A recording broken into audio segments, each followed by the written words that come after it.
Enough Sonic music. Hey everybody, what's going on? It's your boy, me. Uh, Impromptu Valentine's Day stream. Uh, Otaku made the mistake of saying, I'm kind of interested in Monster Prom. That seems kind of cool.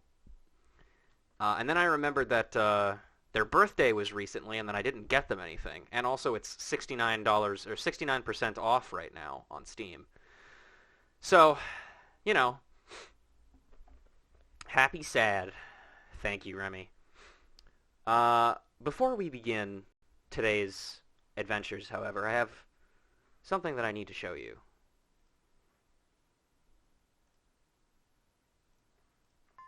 Two, three, four. What time is it? It's Valentine. What time is it? It's Valentine. What are we going to get? Several boys. How are we going to get them? Mock you and medals. Anyway, that's all I wanted to show. Welcome to Valentimes. And also welcome to Manster Pram. It should be working. Alright, I'm going to undeafen now, and we're going to join the other kids. Hey, folks. Hey. Hello. Who's ready to go? I'm ready. Alright, so I should... Right, Trent is waiting on you. Yep, I should. We'll do a little bit of a rounds here, just to say everybody should say hi, just to say who we've got here. It's me, Official Pun Guy. I'm the streamer. Now for the people you're actually here for, we have Otaku. Hello. We have Piop, Hello there. and we have Emily. Hello. All right. Now that everybody's done that, I'm gonna press this button, and we're gonna start the match. For those who are not familiar with Monster Prom, sorry, I guess. All right, I have to admit, I want to see the full game myself. All right, yeah, so. full game. Let's do it. Yeah. Now, one thing I should... Oops, shit, I didn't mean to do that. I accidentally pressed the skip button when I was trying to turn the sound on because I muted the game. Maybe I'll have an option to mess with settings. Otherwise, well, shit. Does anybody have any preferences of who they would like to be? Because I'm picking We were just first. talking about that. Oh, okay. I think. Yeah, we, so I think we agreed on. I'm gonna do red. Otaku is gonna do yellow, and PF is gonna do blue. Careful with the credits because DMCA. Okay, thank you. I didn't know it was DMCA. Well, the more you know. Yeah, well. Let's see. So, sorry, could you run that by me again? I spaced the fuck out. You're cool. So we said Piop wanted to be blue. Mm-hmm. Otaku's gonna do yellow, and I'm gonna do red. Alright, I will be green. I yeah, am... has excellent taste. Yeah. That me. I'm a he. You. I'm He-Man.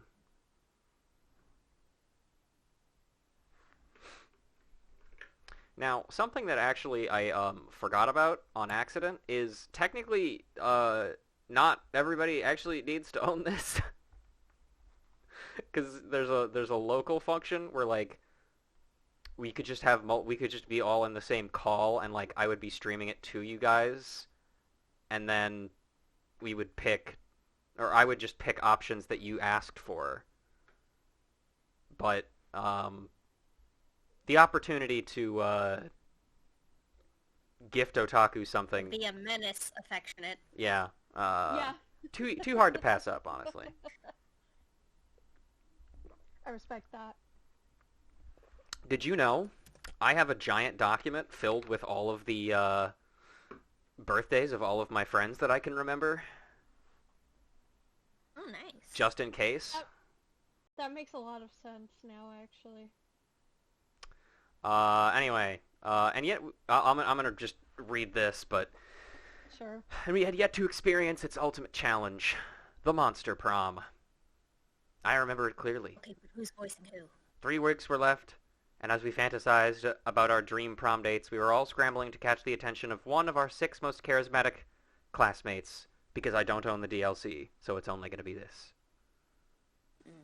Sorry. That's fair. That's fair.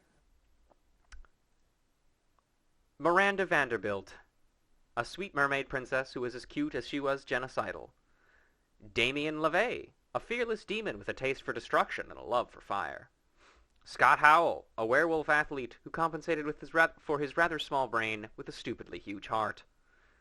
Liam de Lioncourt, a hipster vampire whose standoffish demeanor hid that he was truly a lovable dork. Polly Geist, a party ghost with an insatiable hunger for all the wrong things. And Vera Oberlin, a mean, self-made Gorgon with a merciless sense of business. It was clear. It had to be one of them. But who? We only had 3 weeks to choose our prom date. And even more daunting, we only had 3 weeks to woo them and conquer their heart. But as I already said, but I skipped that part so you didn't see it, we were young and unafraid, and we were ready to start. We don't need sound, whatever. We'll make our own. What if I just put on the Mean Bean Machine music again? Yeah. Welcome to Monster Prom's stupidest pop quiz ever. Like, Thank you. Oh my god. All minds are rotten, but they are rotten in, like, so many different ways. Worry no more. We're now using our PhD in bullshit to diagnose which kind of deviant sicko you are. And no, your sexuality does not count as being a deviant sicko. Monster course Prom's not. stupidest pop quiz ever, trademark, will throw a bunch of absurd questions at you and turn your answers into your character's stats. Yeah? This is good. I know. This way, each of you will start by having stats that better reflect your true selves. Wow, it's just like Like, oh Persona! my god, I am a shadow of the true self. Thank Sorry, you. guys. Alright. School is outdated and lame. We need a new school subject ASAP. Turning people into your puppets through emotional warfare and deception 101. That's just religion class. How to correctly punch a crocodile without terrible consequences. Critical thought. I mean, damn, this country could really use a subject like that in schools. Yeah, I'm gonna... Yeah. Why is everything I stream Persona? I don't know. The problem is, I like the second one because Steve Irwin, but Mhm. I have to go with that one. Okay, but It's- Steve Irwin wouldn't have been a punching sword. Oh, that's true, that's true. You are not the same. You get the chance to produce a movie. It's based on what? Two cool guys walking away from rad explosions, and they don't look at the explosions. They don't give a fuck about the explosions. They reflect on life and love, but it is super dope and kick-ass because they do so walking away from never-ending explosions. Something about superheroes, but with a love triangle between a beautiful yet somehow somewhat relatable girl. Maybe she's always stating she's a mess, and two of the super hot superheroes, which are also like vampires or pirates or both. Instant hit. She has two hands. The most influential Russian novelists of the, I can't read that, because there's not a Final Fantasy game that relates to that yet, so I don't know. 19? Okay. 19th century have gone nuts. They don't remember anything about last night, and now they can't find the manuscript of the brothers Karamazov and Dostoevsky, and have to deliver it today. I kinda love that. I used to know how to read Roman numerals, but it took me a second. Yeah. I figured 19th century when I saw Dostoevsky. Fucking English majors. That's me. Hello. I have to Yeah, take I've that had one. a couple of things. Otherwise, my brother might get a headache. Also, I don't like any of these options. Yeah, none of them really grab me, but you know. I like I, two cool guys walking away from Oh the wow, explosion. once I have some boldness. What criteria would you use to name your children? My name plus 2, the second. Meh, no name, it's just too much work. A non-heteronormative name to give them the freedom to define themselves on their own terms. Something simple and friendly, like Bobby or Mary. I will research a name that is pun-proof and joke. What the fuck? Why would I ever do that? I'm about to no, say, that is I'm not very even much gonna finish reading that one. understandable. or just a swear word?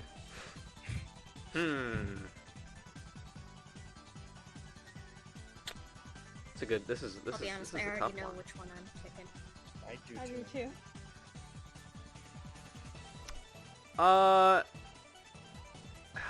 Man, I'm just gonna go with this one, honestly. That's where I'm going. Normally, I would go with just a swear word, Yes! but like That one! I knew which one I was picking on purpose. pun-proof names for kids Fair enough. sounds like a terrible parent. I know, right? You all went for the vampire as far as I saw. Not on purpose, but I wouldn't mind going for Liam. I picked which one I was going And if I'm for. really not certain of my chances, then I'm just going alone again, and I like that. Alrighty, so it's OPG's turn first. Probably, yeah. If it ever loads. I thought this thing. Wouldn't that suck? It And just didn't. I Oh, would- okay, there we go. We did it. Haha! I would cry. Alright. Let's see. Auditorium, class, library. What are my fucking stats? Let's see. Name or boldness. Your boldness shit. Yeah, that's about what life is. That's just kind of what it is. I'm gonna go. But yeah, they've already seen my, my strategic leanings as far as I want to learn. character stance. That day you spend some time on library's PCs, mining some bitcoins. This is supposed to have something to do with solving algorithms and the rise of cryptocurrency. But you guessed that nobody has any actual fucking idea how it really works. True. Anyway, I gained plus 2 bitcoins, which is equal to plus $2 million, which unfortunately is equal to 2 monster dollars. So, plus 2 money. Great. See Liam talking to Miranda. Miranda looks confused and Liam looks frustrated. Uh-oh. Uh-oh. Alright. Do we want to do voices or should I just read? I think we should just read. Yeah, because Aw. you did kind of extend your voice last night. I did, yeah, but I don't learn lessons. It's true. I mean, we could do voices, but I very much I- struggle with public speaking. If people are comfortable with it, how about we just each one of us reads when it's our turn? That sounds good. Are you okay with that, Piop? Yeah. Okay. But I simply do not understand this art you're describing. You say that the art piece is a bathroom? No. For the 100th time, the art piece is the experience of going into the bathroom thinking it's an art piece. The artiste purposefully gave the room number of the bathroom as the room number for the exhibit. That sentence doesn't make any sense to me. Even though there was a whole room full of his paintings elsewhere in the building. It was revolutionary. It certainly seems very complicated. Personally, I prefer the exoplanet sculptures of the Atlantean 5th Dynasty. You know, the man in the moon, the face on the Mars, all of Pluto. Art on such a grand scale. Ah, it's not art. That's populism at its worst. Well, I don't think the bathroom business sounds like art. But how are we supposed to discuss art if we can't even agree on what it is? Oh, if only somebody would come along and provide a satisfying definition of art, I would be so pleased. You've got this, no problem. It's simple. Art isn't art unless it makes you feel bad feelings inside, or art is a method for making worthless things into very expensive things. Both of these feel very cynical. Yeah. I'm gonna go with this one. Oh, how true! Mars was just a bunch of sparsely populated red rock before Giblet Grinson completed his masterpiece. After that, he was able to sell it to the Arcturians for 1 trillion doubloons. The Martians weren't happy about it, but you know what they say. Sometimes we must suffer for other people's art. That last bit is the only part of what you're saying that I agree with. So that's what happened to life on Mars. You gained some new knowledge about the solar system, and also plus 2 smarts and 1 charm. I did it. And now it's Emily's turn. Okay. Really balanced. Nice. Let's go class.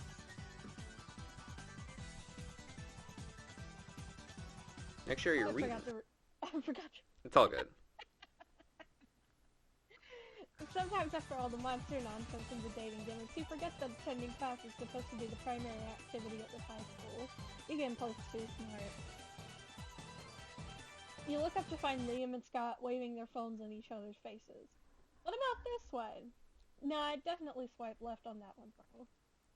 But this is my best picture. But it's not even a picture of you. It's just a photo of a stop sign wearing a top hat. It's artistic? I don't know. Maybe if it was a picture of a fire hydrant? Well, it's not as if your pictures are in any way superior. What are you even doing in this one? Smiling? See? Unacceptable. But I like smiling. Are you sure it's wrong? Of course I am. Look, I'll even bring in an impartial third party. You're renowned for your horny dating app TMs. You are? Damn, girl, get it. That's a new one on me. What's your secret?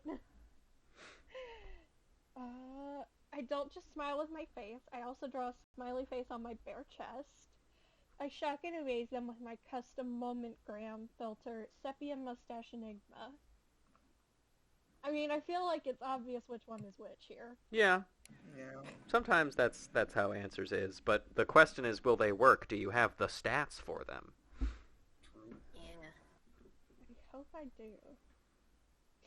Oh. Oh, boo!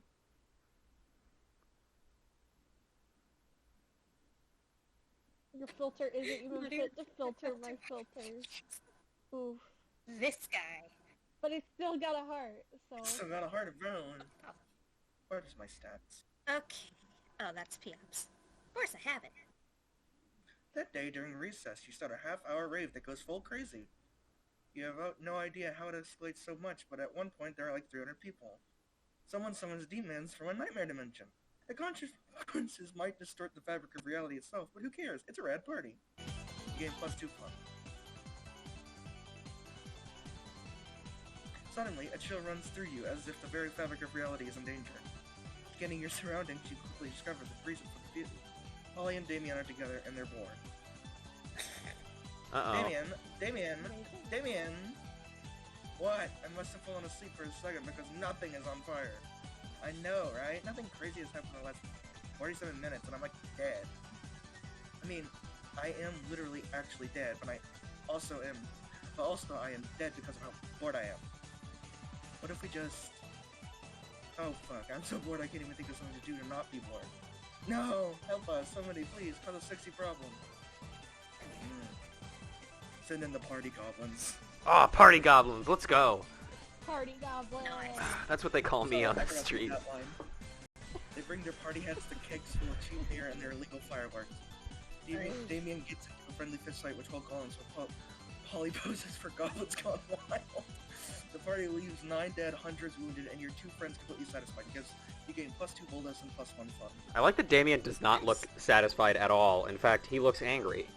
Perfect. Oh, Lord. That quiz did nothing for my creativity, you poor thing. Look at that mustache. Look at that little dude hopping up behind the hat. A little guy! Ain't my phobias just adorable? True. Rockin' the red mage gland. Yellow mage. Don't forget to read.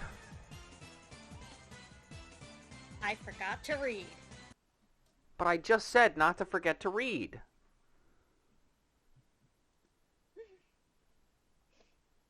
Okay, so TLDR, the muses gave me figurative oral sex because I was doing super good at acting, and it will be remembered for generations, which is pretty damn rad by high school plays standards. You gain +2 to creativity.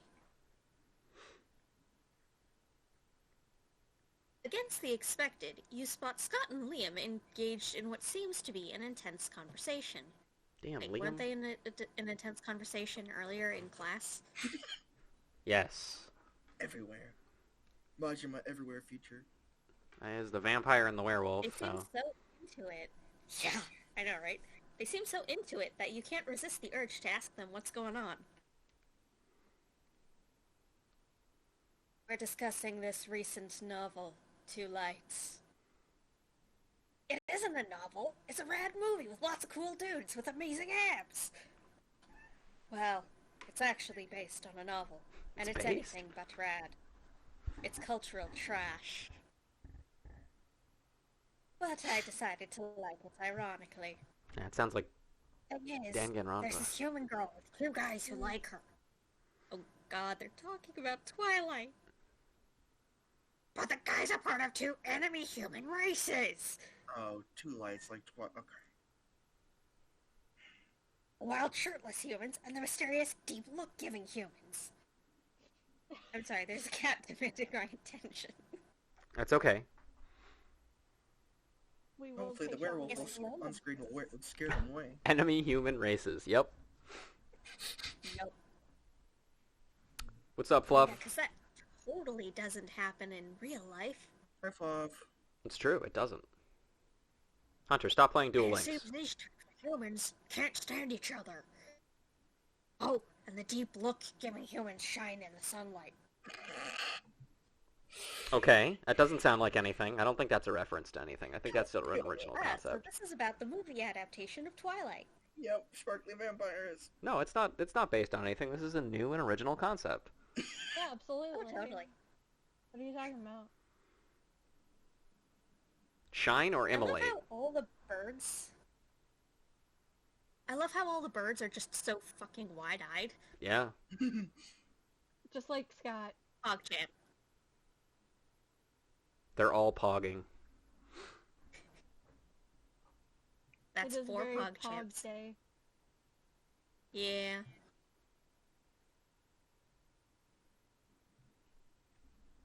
Did you know that's actually a lesser-known trait of some humans? Well, I mean, I'm pretty sure humans have stripes that are invisible to the unaided eye, but If I light myself on fire, I'll shine. totally. It's called being flammable. Yeah. Thing is, the next movie will be released soon, and we're super hyped. Dot dot dot. Isn't he so verbose? He sure is. So talkative. I really wish Liam would shut the fuck up. Ironically. We can't wait, bro. We need to satiate our hunger for two lights. Oh, get it? Because it sounds like Twilight. Yeah, I figured that out. I didn't think he knew such a big word as satiate. Yeah. That's almost... That word had too many syllables! Apologize! Who's that a reference to? This is your opportunity to show these two you're well versed when it comes to satiating urges. If you know what I mean. Yeah. Go for Like it. when you're hungry. Well, of course. Oh, man. I don't know if I have good stats for either of these, but, you know. Well, I mean, I feel like it's so hard to tell with some of these. I mean, I think you'd have... Yeah. Oh, yeah, nice job. Oh, I see it. You know, Scott, when he's doing this face, kind of looks like an Monster. NFT monkey. He does. He does. But he needs a shitty hat and a cigar. Yeah, that's Oh, true. I'm sad now. Nuanced yes, it- pastiche, involving the characters of Two Lights. 1 second. NFT stands for nice fucking tree, apparently. Yeah. Ah, good one. Good one. Oh. That is a nice fucking tree. Retweet if you're a Throwing new squirrel. light over their fears and desires. Sweet appearance squirrel. And over their abs. Yeah, sure. Okay, I know that the accent breaks like every other word because of outside forces. Nim. Have the cat do some voice acting. Yeah. Absolutely. I don't even know if her meows have been... I don't even know if her meows have been picked up. I haven't heard any. Sadly Yeah, not. so... Is Tut the one who makes all the noises? Yes. He's also usually in my room all hours of the day, so... I see. Right now I just have a very needy Nim-Nim over here. Ain't that right? Yeah, slow blanket me all you want. You know you're spoiled. Anyway, I'm trying to go for like a Solosus Galvis for Liam. Mm-hmm. I heard a meow. I heard a meow. Yeah, that was Nim. Let's She doesn't go. really talk much, so it's rather surprising that she's being talkative right now. I Yeah. want Which is also why nothing is happening, because she is being very demanding. It's okay. Take your time.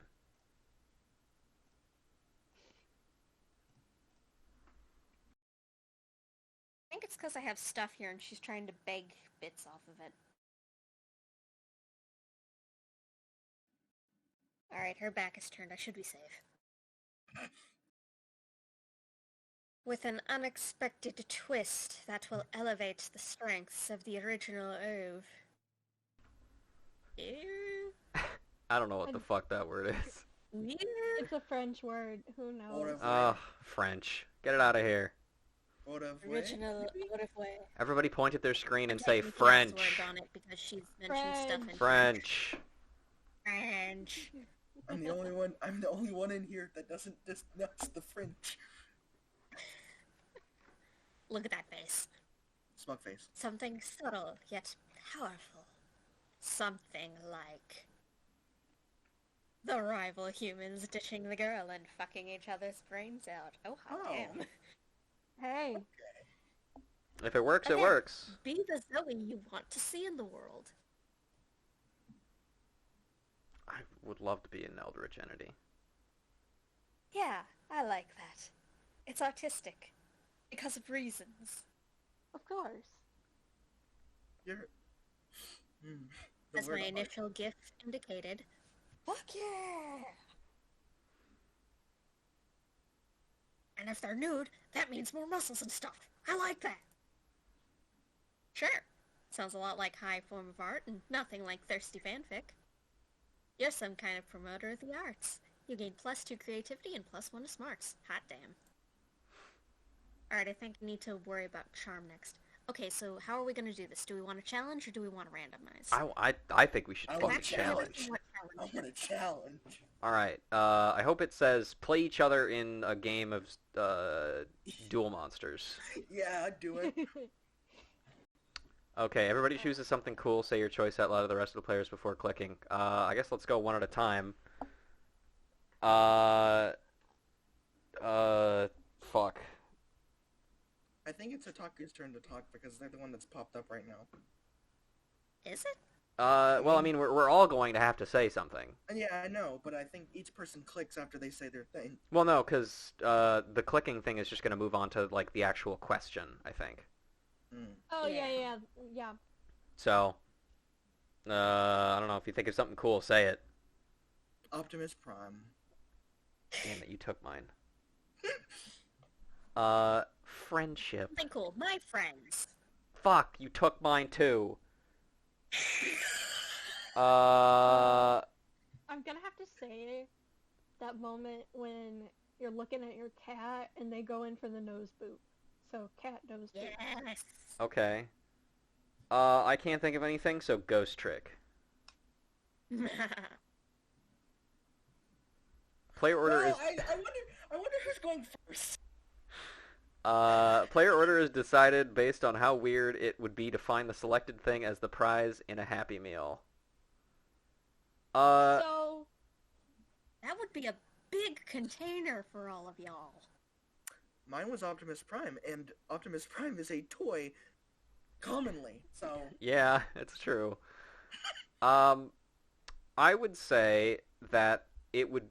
I think of the things, I think it would be absolutely weirdest to find my friends in a Happy Meal. yeah. That's true. And then probably a cat. Mhm. and then Ghost Trick because it's a game which Yes, is sizzles tangentially related to stuff that could be in a Happy Meal, sizzles in your Happy Meal. and then Yeah. Optimus Prime because it's literally a toy. Is that kind of agreed? Agreed. Yeah. Okay, so boop, bop, bang, pow. I shouldn't have said Optimus Prime, damn it. That's what you get from stealing from me. All right, where are you going? What are you buying? What are you doing? Now, out of curiosity, who's gonna be... Like, yeah, it's early in the round, so do we have any idea who we might be gunning for by the end of it, or... I'm going top right, so... I have no fucking idea. Well, no, I mean, like, character-wise. Polly. Okay. I feel like my stats came out better for Liam, but I also enjoy Damien, so I'm good with either. Yeah, because with the I- cafeteria phase, it's no wrong answers. Mm-hmm. Just which one are you gonna get affection with, Mm-hmm. depending on your answer. I could go Damien. Okay. What about you, OPG? I have no fucking idea. I'm just gonna make it up as I go. Fair enough. If you want to buy an item to unlock random events, you should talk to the cat chick. And then if you want to toy with stats, Talk to the hero. yeah, this Yahoo here. Mm-hmm.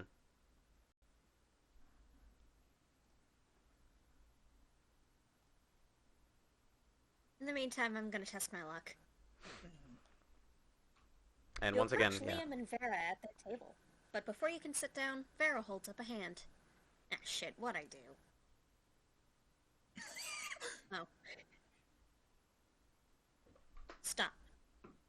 This is the cool people table, where only cool people are allowed.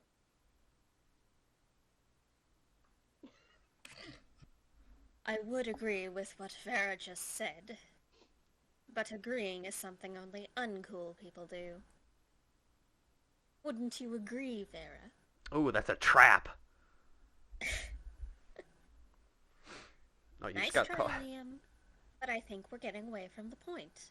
This interloper still wants to sit with us. You just got called an interloper by a Medusa while there's a vampire nearby. I think you're in a Castlevania game.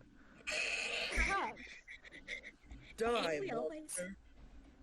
That's true. You don't belong in this world. Monster Promavania. It was not by my hand. I could go off on that tangent. Liam, why are you doinking about with my cables? She's not even chewing on them. She just hitting gets them. close enough so that she can stare at me from another angle. Mischief. Little Miss Mischief. Mischief, a chaos, chaos. Chaos Little Miss control. Yes! I was wondering why so many in the radical left participate in speedrunning. No, not that post again. No! Get it out of here! Why? Why would you remind me of that thing? I heard chaos control. I could... You need a nap. Well, if she wants to sit with us, she's going to have to prove she is as cool as we are. But without, like, trying to prove it. Trying is so uncool.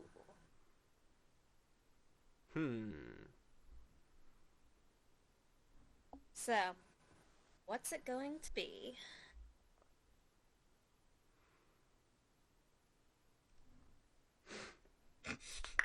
Damn.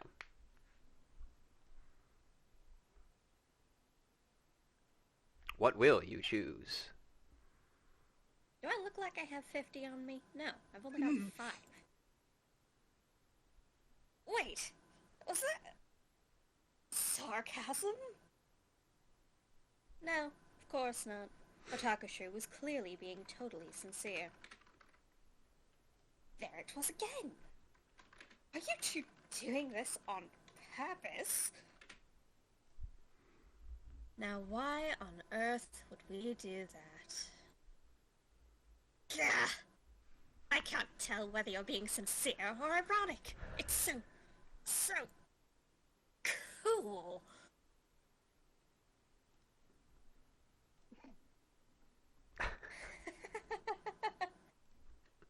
Okay, yeah, now you know that's sarcasm. Everyone knows clear and efficient communication is the least cool thing of all. You've wooed me with your open disdain for language. It's going well, Animus. Hi, Animus. We're all doing great. I'm trying fine. and failing to imitate to assign Liam's voice as Emmett Selk. Why would you do this to me? Why would you do this to 'Cause- me? Emmett Selk is a fun character. I bet if Liam let down that hair, it would look a lot like him. His hair doesn't look like a skunk. Yeah, he would have to be a lot more skunky. That's the bad Okay, thing. now that's only if it's Solus Galvez with Yeah. his unfortunate choice in garmentry. Yep. It's an unfortunate choice. In Everyone knows the existing. superior version of Emmett Selk is the Xehanort wishes he could be Yeah. that we saw in Endwalker. Spoilers for Endwalker, by the way. Yeah, we should probably. preface Anyway, that. let's continue. It's fine. I can't tell if you're being serious or not. Exactly. Vera and Liam invite you to sit with them and chat. By the end of lunch, none of you has any idea what anyone else meant. So cool. No hesitation. I like it. When it gets to my turn. You sit down to enjoy a nice normal meal at the spooky high cafeteria as usual. Well, JK, something fucked up is always going on here, and today is no different. Oh, hello, Emily. Did you come to sit with us and our imaginary friend? No one else is here. Their imaginary friend roars and the whole cafeteria shakes. Okay, Emily, you have some smarts. You're probably going to figure this out pretty quickly. Oh, wow. Why do we have a wild beast under our table? Why don't you take a guess? He's asking you to guess because we totally forgot our plan. God, no we didn't. Shut up! We were going to teach her the piano, or maybe the saxophone? I lost my notes. No worries, no notes needed. You know exactly what they should do with this wild beast. So, the wild beast should be the new school mascot. Put him in a sports jersey and let's rock. Go team. It's obvious you brought such a beast to the kitchen to turn it into the next Monster Chef champion so you can split the big Monster Chef cash prize. Okay, but I really do like Scott's shirt. It is very nice. I like that he. Flannel over denim. Yeah. Very nice. Yeah. He's very lumberjack himbo. I feel like the sports thing is very Scott, Yeah, that's definitely the Scott answer. so there we go. What a kick-ass idea. Which was obviously ours. You're right, that was our idea. Hooray, we're geniuses! And I have just what we need here. Training montage music. Suddenly, you start a training montage in which the three of you try to teach cooking to the wild beast. You suck at it since you're not big chefs yourselves, and also because it's a wild beast and it keeps on devouring people and wreaking havoc. But it is quite an epic training montage. Afterwards, you're all sitting excited in front of a portable TV. A Monster Chef show is about to start. You're holding cute, supportive signs and even got yourself a custom-made t-shirt of the wild beast. Whoa, this is a big day. Also, how is it that we trained the wild beast and it's now on the show if it's still noon and the cafeteria time hasn't even ended? I'm glad he asked that question, because I was going to. Me too. Scott, time works in mysterious ways when it comes to training montages. You're gonna need a montage. Okay, boys, I only hope it isn't a souffle challenge. We know the wild beast isn't good at souffles. The wild beast isn't good at anything aside from devouring people and wreaking havoc. You quietly watch the show. The challenge is Beef Wellington! But Fuck! yeah, no I've been souffle. wanting Beef Wellington lately. Not so surprisingly, once the challenge begins, the wild beast just starts to devour the other contestants and destroys the show's set. You see the judges scream, "Who the fuck let a wild beast into the competition?" The wild beast is disqualified. Well, I guess that's it. We might not have won the cash prize, but we won the most valuable prizes. The prize of laughing at our wild beast and fucking up everything on the Master Chef's set. Master This is a Chief. memory we will cherish forever. Yeah. Halo just invaded this apparently. Is Damien ready to cherish memories that include you? Wowee! Kurt. I just want to before I doing pick my Final table, I just want to point out that whole sequence reminds me of one of my favorite strips from 8-Bit Theater, which is a Final Fantasy webcomic kind of, for those familiar with it, or not familiar with it rather.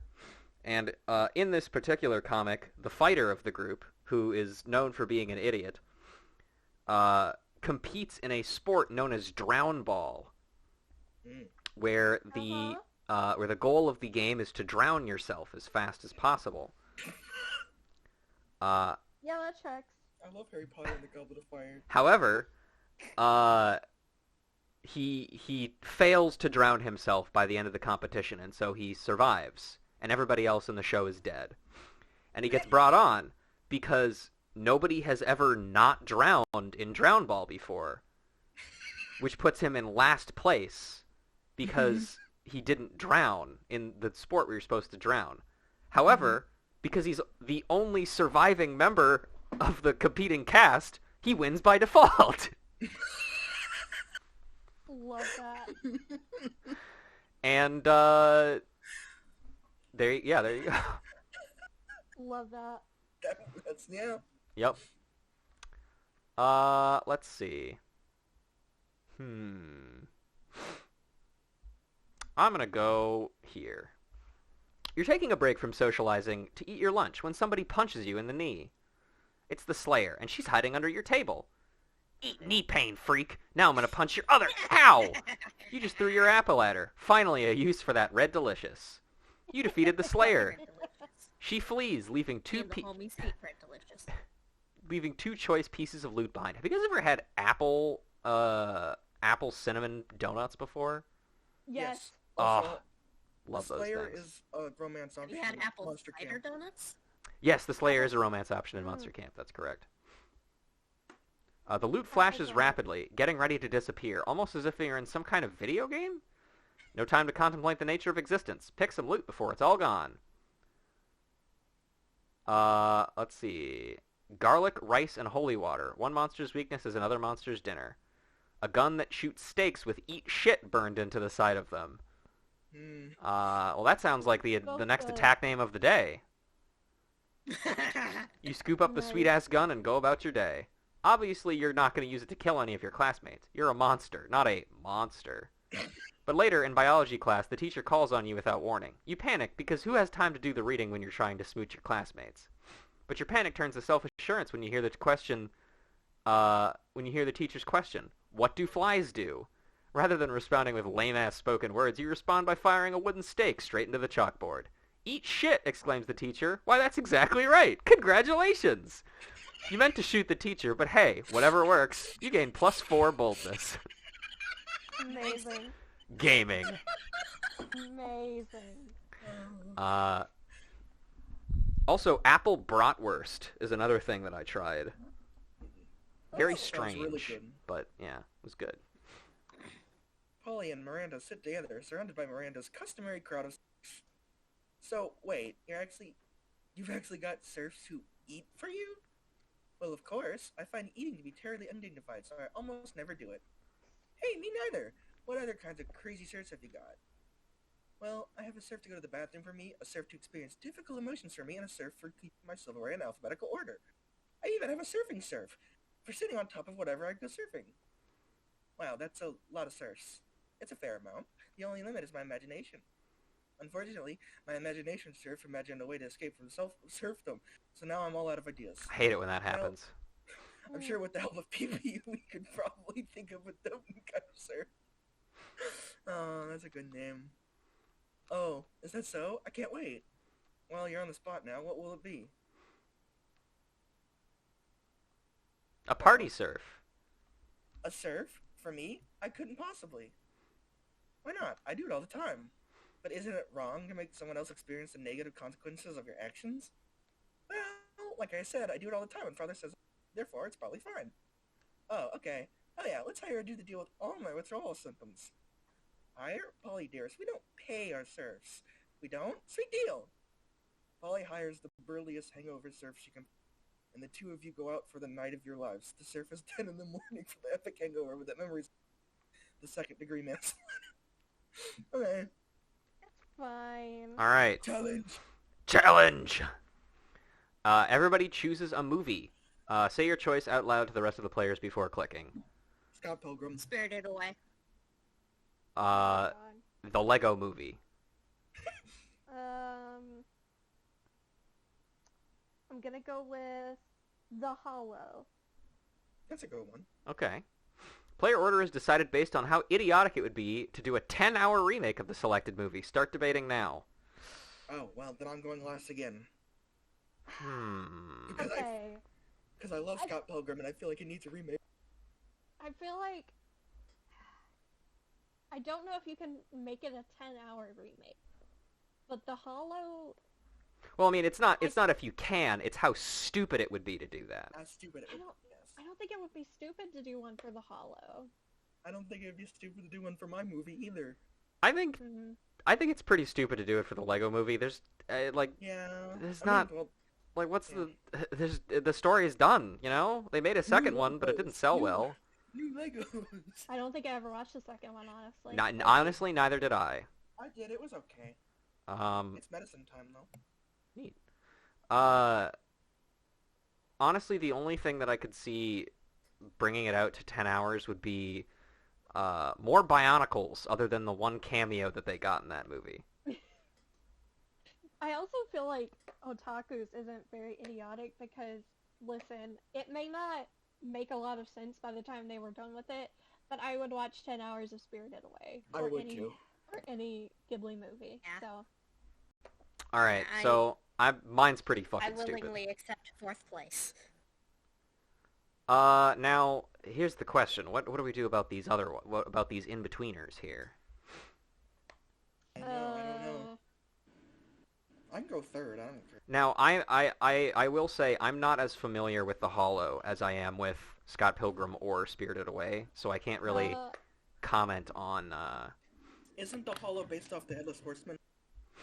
No, it is an Irish horror movie based off of British dude and his wife move into the Irish forest and they start messing with stuff and basically the fairies are like, stop.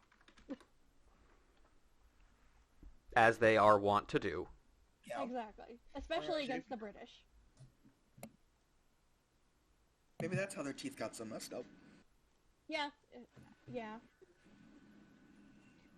But yeah, no, 10 hours of colonizers eating shit because they fucked around with forces beyond their ken. I mean that is Be the worst. stupid, but is it like a bad stupid? I feel like mine isn't as stupid because Scott Pilgrim, the comics and everything, had a lot of information that processed the first showing of that movie. That's true. So there is content in there that like Yes. you could There is content, yeah. extend out. Yeah. So we're back to the start again. Do we want to do rock, paper, scissors? I mean, we could also just hit random from here. I know. Well, Well, could. if you think about it, idiotic is generally used in a negative connotation. So Yeah. if for one it would be stupid in a good way, but for the other it would be stupid in a bad. Okay. So we've already agreed that a 10-hour adaptation of The Hollow would be stupid, but not idiotic. Yeah. yeah, but the same thing could be said about my movie because it's stupid but not idiotic. It would be stupid, but it's not idiotic because I mean there's content that it can actually use. But Well, on that note, while I am willing to accept last place, it would also be stupid but not idiotic to have a 10-hour Spirited Away. yeah. The only thing that would make it idiotic is if they forced it to be live action and all CGI. Mm-hmm. Mm. So am I hitting random? Just Yeah. please. Hit random. Okay, button. Yeah. Okay, Okay, It's then. better- About the gods of fate. sure. Spoken. That would have gone on forever. We're not master debaters. There is only one master debater, and his name is Alphino Lefoyer. Yeah, yeah. Sweetie, swooty, look at that booty. I was going to mention something about that. Fuels your team spirit.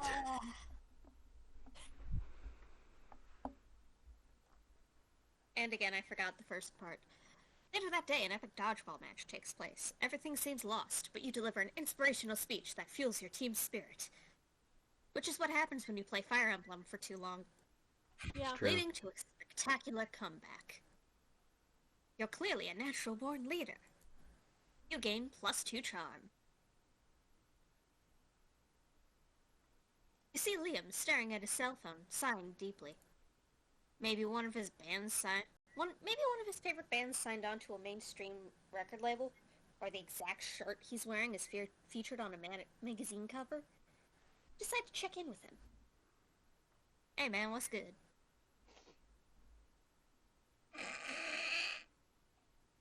Start kicker. You know Start Kicker, that vile website where people crowdfund projects not good enough to get real investors. Yeah, what about it? Oh, thanks, Liam. Do you not know why you exist? Oh, that's good. I like that. Wow. Meta. Counterpoint. He's talking shit about Start Kicker, but he exists because of Kickstarter. Okay, that's true. Well, today I found something of some interest. A time machine. I mean, it's clearly another terrible of a promise that will be released at least a decade after the due date. And in the end, it will be way shittier than promised. Like a toaster attached to a clock.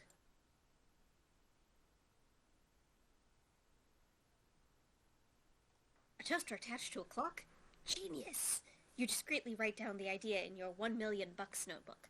Let's see if you can beat those guys to market.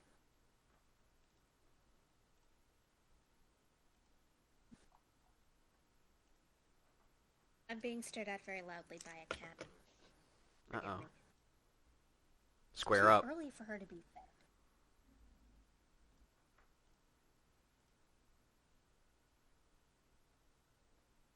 Annie.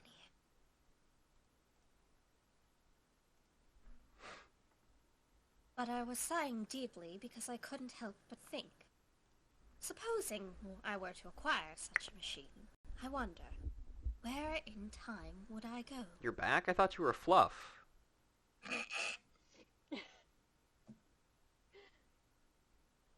Well, I've got an answer for you, Liam. Let's go back in time if we can, so we can figure out if this guy is back or Fluff.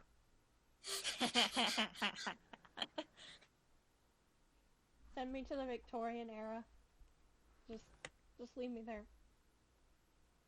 I don't want to leave you there. Fair enough.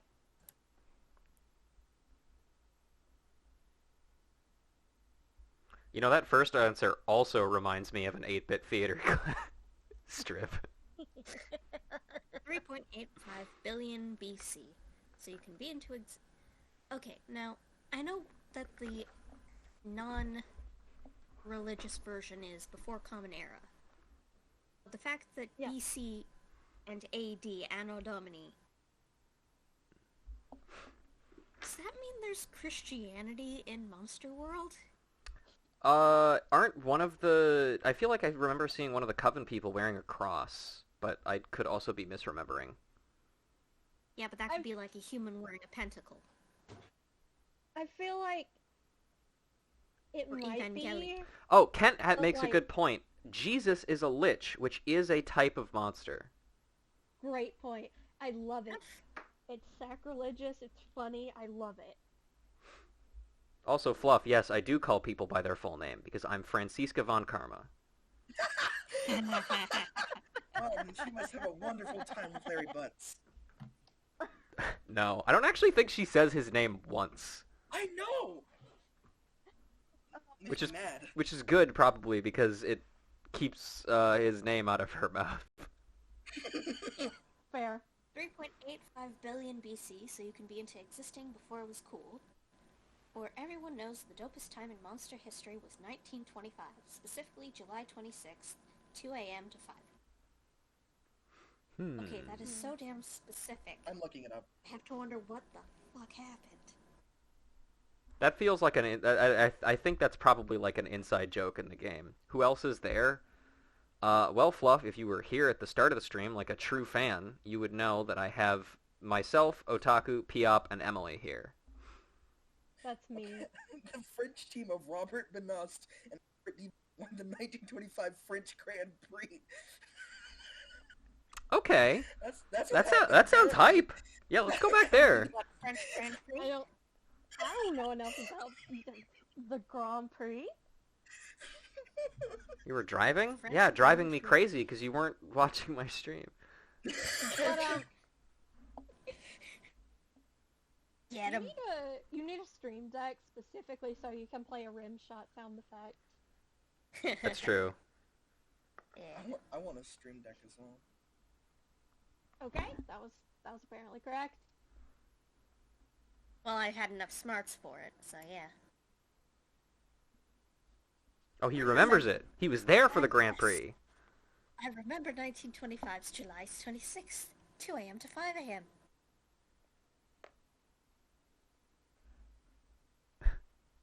It was the dusk after old Ernest Hemingway's party. Me and the boys were celebrating with good old Pamplona, drinking sangria like it was water. Hearing Emily react to old author names is my favorite thing ever. Thank you.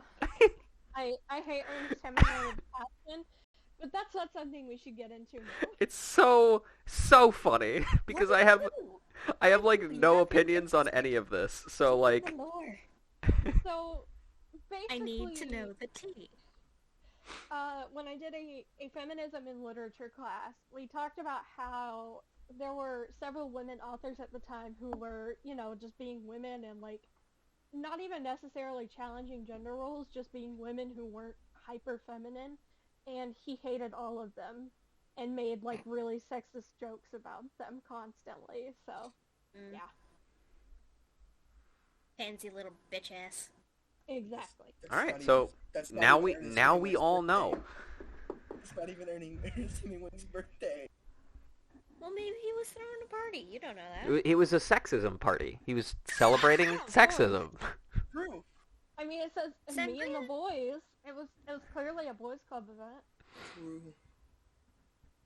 The only reason I know about Ernest Hemingway is because of a comedian explaining how fucked he made his life. Yep. That sounds about right. Yeah, he also wrote, basically everything he wrote was sad because it was about war. So, he's like that one cousin you have who always talks about war memorabilia and you're like desperate to get away from them at Thanksgiving. Ernest Hemingway fell off plus ratio.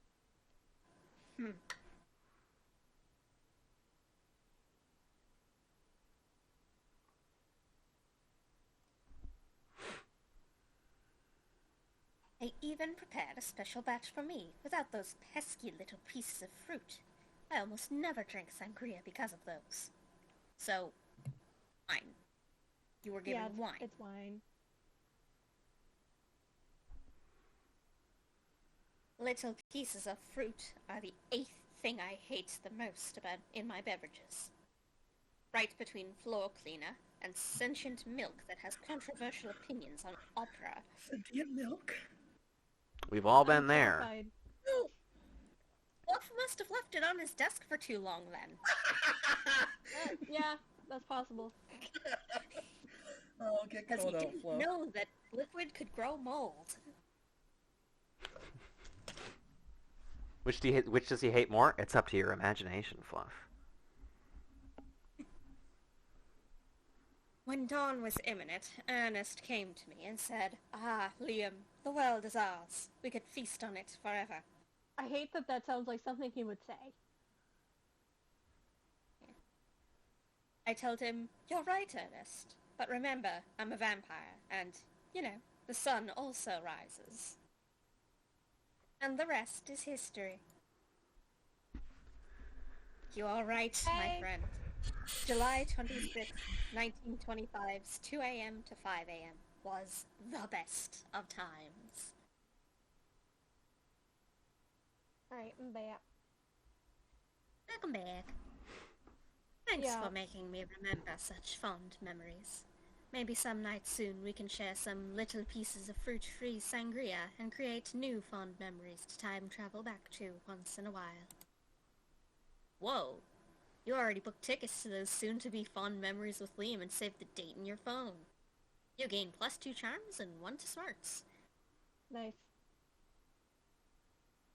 Good, I think I need some fun next. My stats. Oh, I know where I'm going. That day, while rehearsing for the class play, you do a terrific job acting.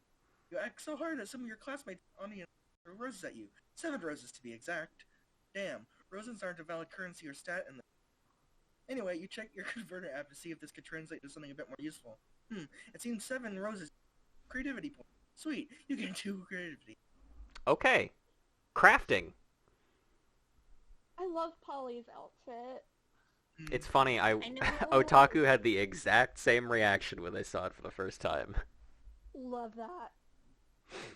You're hanging out with Polly afterward, and she's about to show you her latest dumb tattoo, when suddenly... No! Oh no! Kill, kill, kill, die, die, die! Kill Bill Never fear, Sirens. my lady. I will save you from this lascivious cretin. Ugh, it's that interdimensional prince, and he's apparently here to block your metaphorical cock. Wow, you're so sparkly. Are those tearaway pants? Like in Yakuza. Sadly, they are not like me. My fashion sense does not operate on the same ethereal plane as your own. Well, I am persistently on fleek. I died on fleek and soon cursed around the earth forever, eternally on fleek. It is this exact on fleekness which I seek, for you see, madam, I am in the need of a fashionista such as yourself. Plan the ultimate wedding. Oz! Oz? This could be bad. You know Polly's not above getting married as a one-off joke. You can just gotta stop this madness. You steal the sex lasers from your school's highly physics lab and get party started. Great Solons of Galaxia, I did not know you had such sick parties in this dimension. Yeah, boy, this school is nationally ranked in the field of particle physics. Particle physics. Oh, particle, yeah. But, Didn't read that. I don't know what kind of snooty soirees you got over in the snooze dimension, but here at Spooky High School we have sex with coherent light. I am truly humbled by the haughtiness of your party. I shall return to my dimension and lament the fact that it is a total party wasteland. You don't even notice the prince leaving because you're too busy humping a laser. You gain 2 + 2 boldness plus 1 Okay. fun. yeah. That checks, doesn't it? Alright. It's my turn. It's my turn. My turn. My time to shine.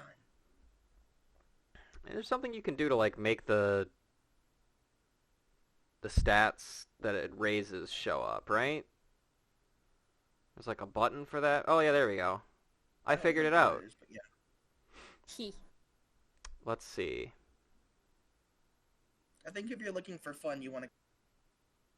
Yeah. Fun is outdoors, bathroom is boldness. Mm-hmm. The library would normally give you money, but right now it's the shop. Right, And class right, ups your smarts. Hmm.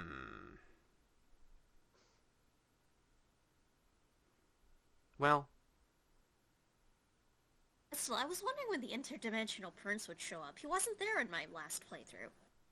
It's random. He just kind of Yeah. happens. yeah. And of course it randomly happened to me. There you go.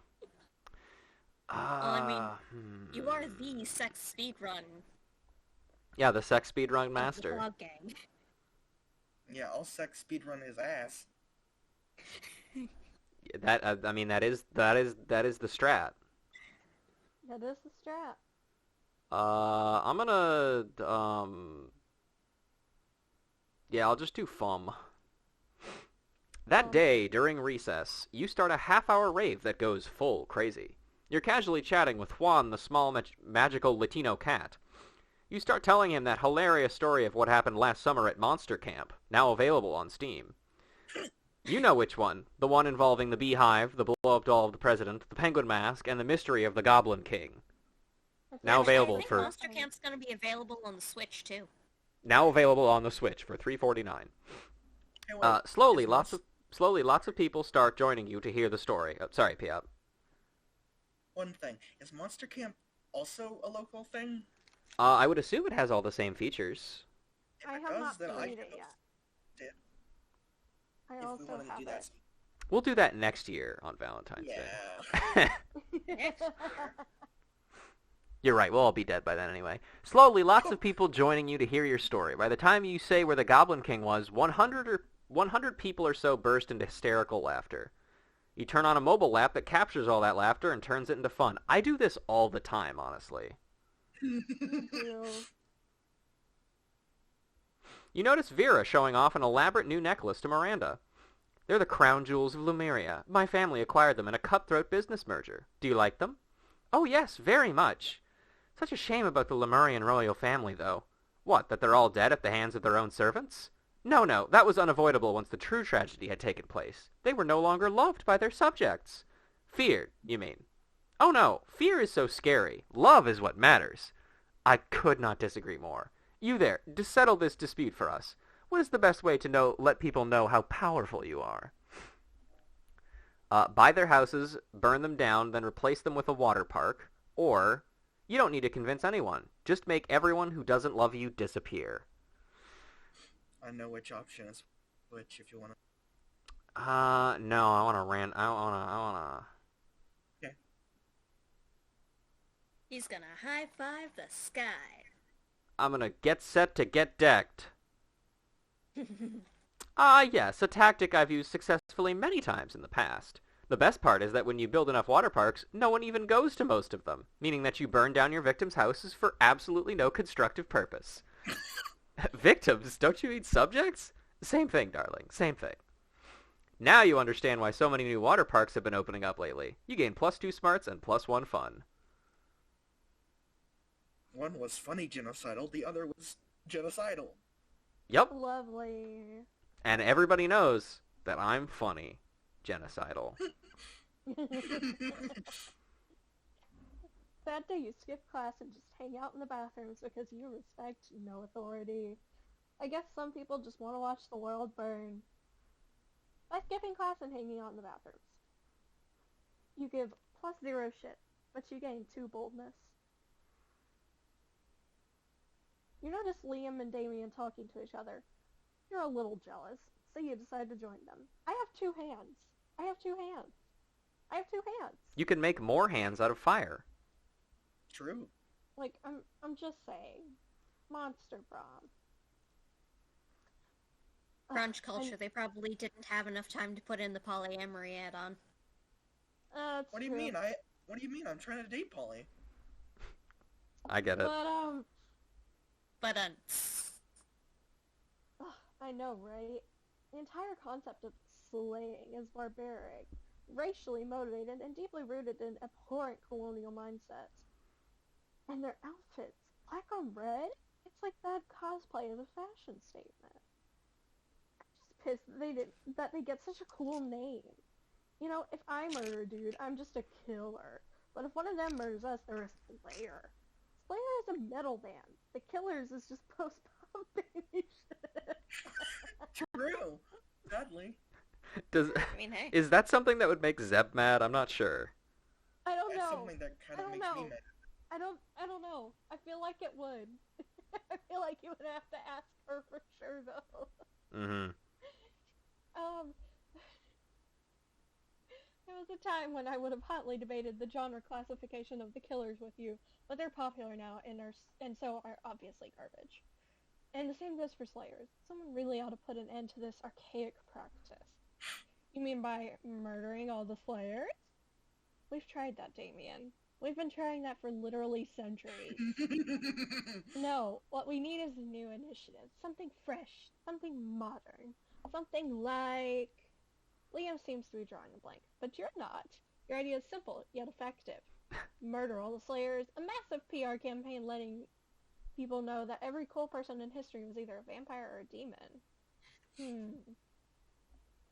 I think Abraham Lincoln would not like Liam, by the way. I feel like murder. Yeah, I think murder works. Yeah. Murder is... yeah. Now we're on the right track. But I'll do you one better. How about instead of murdering all the Slayers, we murder all the Slayers? Damn, I knew he was gonna say that. I don't care how many times you repeat yourselves. It won't be party to an unoriginal plan. But Liam, doesn't the very fact that it's so unoriginal actually make it the most original plan of all? Uh-oh. You've opened my eyes to an entirely new type of irony. Go on. Wow. Damien explains his revolutionary new plan in detail. It just sounds like regular old killing to you, but Liam's eating it up. Have gain you ever plus two played- creativity and +1 boldness. Have you ever played Doom 2016? It's like that. Amazing. Damien would love that. Of Oh course. shit, something's happening. Uh-oh. Oh, Pee cool. pee. Yeah. Nice. Oh. We'll hop on. Ah, What that night happened? you had to club with all your coolest friends. Liam, Polly, Vera, Gino. Poor Emily, I guess. Wow. Wait, why am I coming? I thought it said all your coolest friends. No! I'm all alone. There's no To be fair, one the three of us. beside me. Oh, The we three are- of us. Yeah. It is the Pog We're Gang. 75% of the Pog Gang, yes. That's true, yes.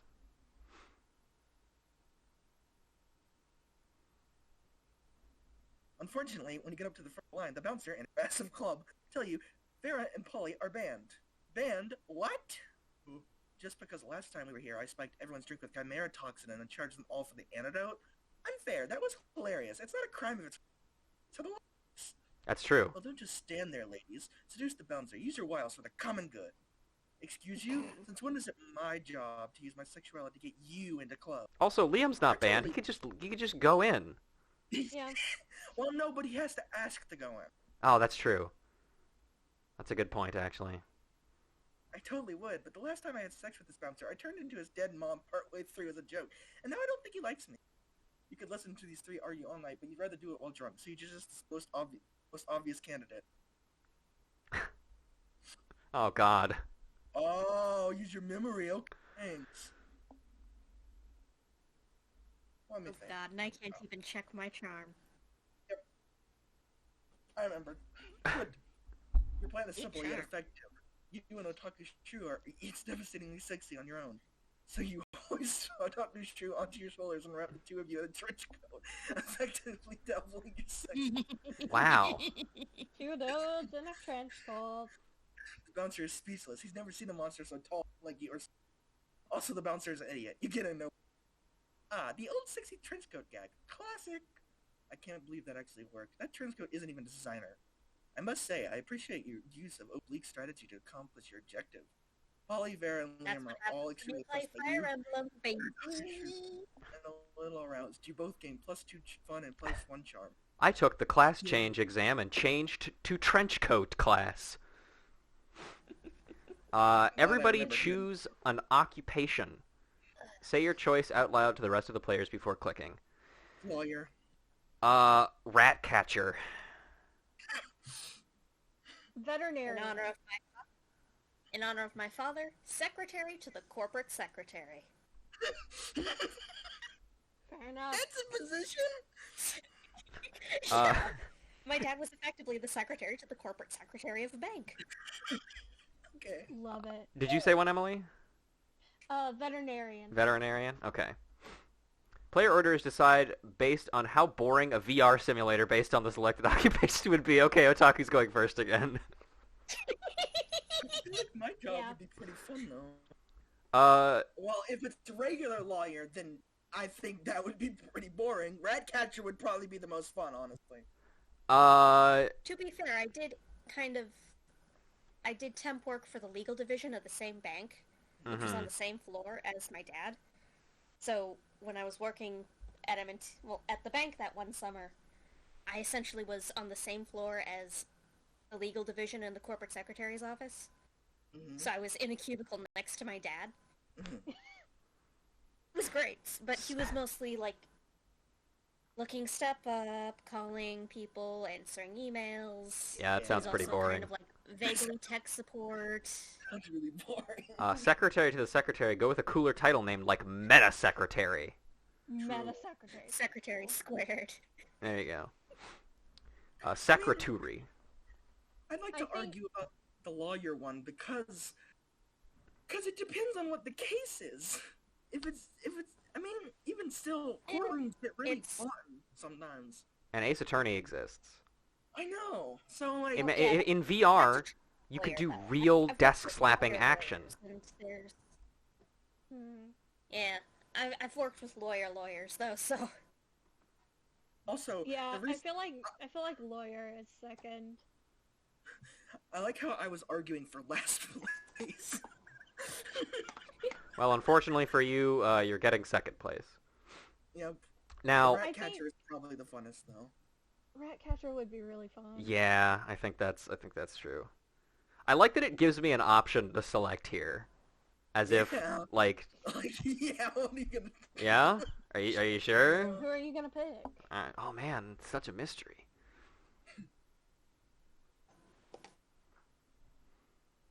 Yeah, but All a real right, lawyer job is pretty... Otaku, you're up first again. OPG, you said real death slipping action. Yeah, real desk slapping action. I That's an objection genuinely, button. if we get a new Ace Attorney game on the Switch, I swear to Mhm. God, if there is not motion controlled desk slapping, Yeah. it's over. This I'm should be I'm rumble canceling style. everything. yeah, motion control desk slapping would be like use the gyroscope to Yeah, it would revolutionize the series. Yeah. it would. Either that or motion controlled pointing. Yeah. I do real desk I mean, slapping I action when I remember the play Wii anything port. in VR due to lack of space. Yeah. Mm, Don't play monkey Yeah, tag but then. true. if you play the Wii port of the Ace Attorney games, I remember seeing a screen where it was like, swing the Wii remote to do just that. Excellent. Amazing. Now, do I want to be bold or do I want... fuck it, I like creative. That day, while rehearsing for the class play, you are struck by the lightning of inspiration. You come up with the ultimate nickname for yourself. Official Pong Guy? No. You tell everyone to call you by it, also known as one of the 7 most douchebaggish moves in the world. Yeah, The it is nickname kind of a so douche move to awesome, do that, huh? inventive, and appropriate that people decide to go with it. Quite the feat. You gain +2 creativity. I feel We, the devs, dare you to actually come up with a nickname for yourself and ask the other players to call you by that name until the end of this run. Oh god, no. It's Okay. a dare. You can do it or not do it. Yeah. While you think, I'm actually gonna go BRB. You guys can keep playing because I'm fucking last, so it doesn't matter. Uh, but I'll be I mean, right if y'all back. feel like calling me Shrew, go ahead. I feel like it's also important to interject that that is literally one of my favorite things is listening to podcasts about true crime where they make fun of the criminal. And one of my favorite like 3-part episodes was this one podcast, and all they did was make fun of the fact that the guy came up with his own nickname and asked the police to call him that. And they were like, dude, you can't just do that. You can't just like write your list of nicknames in a letter to the police and ask them to call you one of those. That's not how this works.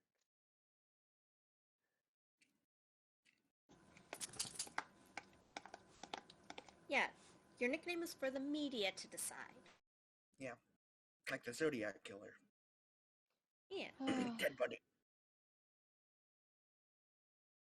Are you implying that Ted Bundy is the Zodiac Killer? Yeah. I just said a random name, by the way.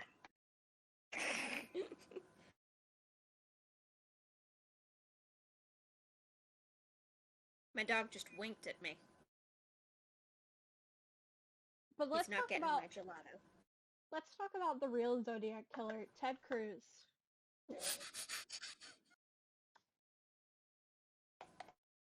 I mean, his name speaks for itself.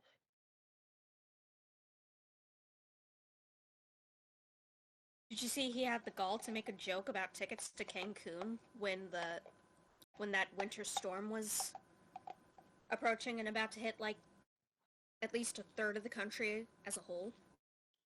Am I surprised? No. Disappointed? Yes. I live in Texas. I'm so sorry.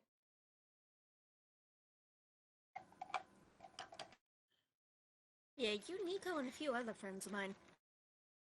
And then I've got other friends all the way up in Canada. Yeah, I want to go to Canada. I do too.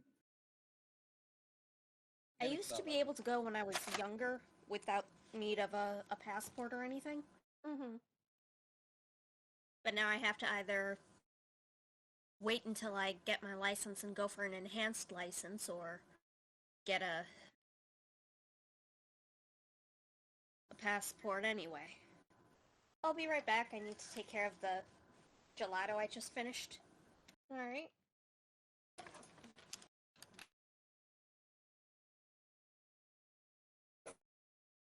Oh, just the puppy one out. Is that it? That way. Puppy one out.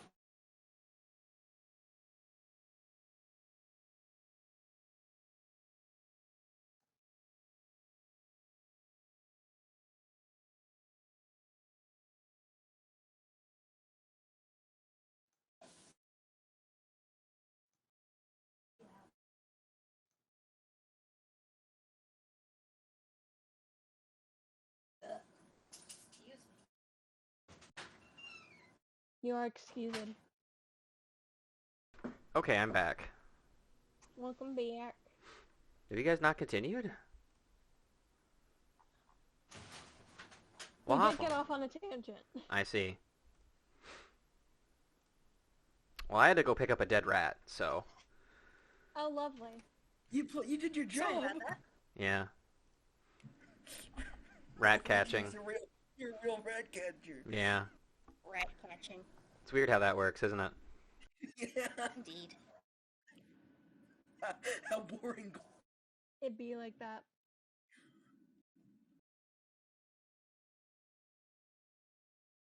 The devs had some real balls putting this in, though.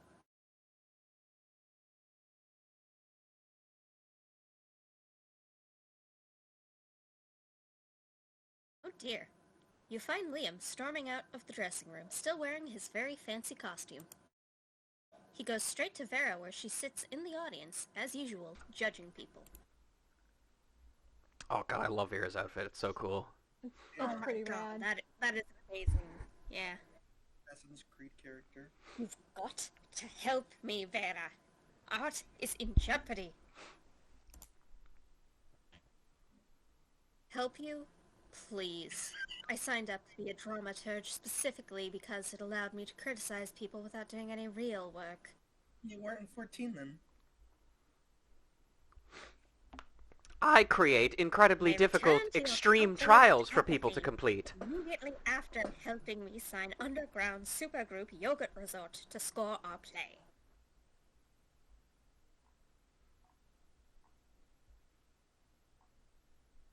You want Yogurt Resort to score our play?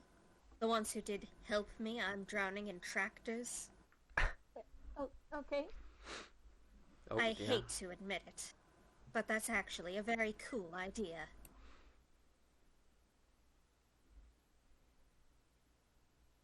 The fact that someone besides me knows about Yogurt Resort only makes me slightly less excited about this plan, which should tell you how important this is to me. How are you going to pay for that, though? Ugh. That's exactly what the director said. Everyone is trying to smother my artistic spark beneath the boot heel of capitalism. I feel that. I'll escape to the one place where capitalism isn't space. Monster prom! That's not true. Capitalism is alive and well here. Oh yeah, there's That's monster true. dollars. Well, I mean, in all fairness, you can get through the game without buying anything, so that's Yeah, but, you know... nice. It appears that I must make some concessions to the invisible hand of the market if I am to realize my dream. Yeah. I definitely want this to happen, Liam. We just have to figure out how.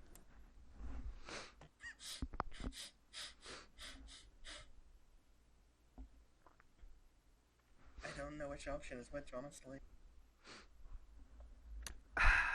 Good question. I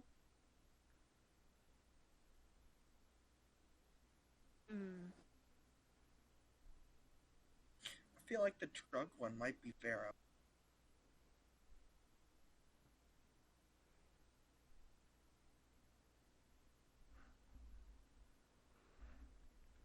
I mean, It the really only is one hard to with say, confirmed honestly. parents is, Damien, so... That's true. Yeet. Well, no. Miranda also has parents, because she talks about her dad. Oh yeah. But nothing about her mom. Boop de snake. Boop de snake. Yeah. Well, if there's one thing I've learned being an orphan, Oh, well, oops, sorry. Sorry. is that people will give you all kinds of things for free out of sheer pity. You're actually an orphan. Wow. I feel so ashamed.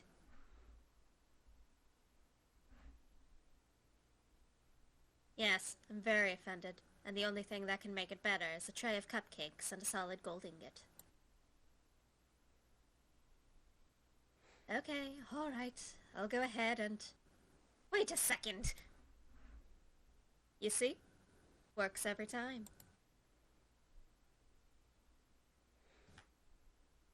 You're some kind of evil genius! I'll draft the press release.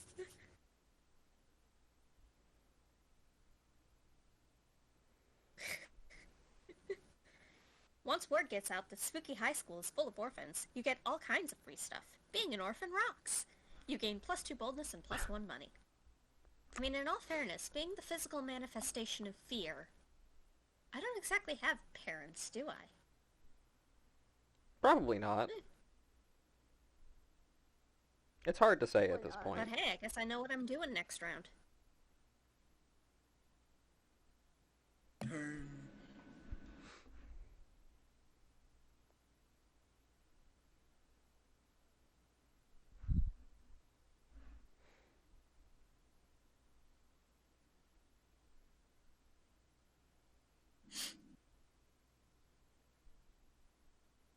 Ooh, an event item. I don't want event. I don't want that one. I've already done.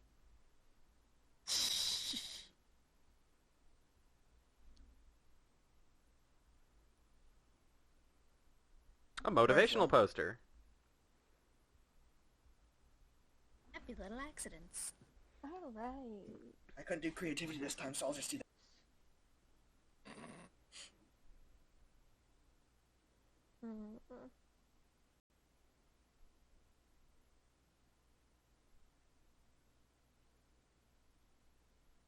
What? Which one is charm?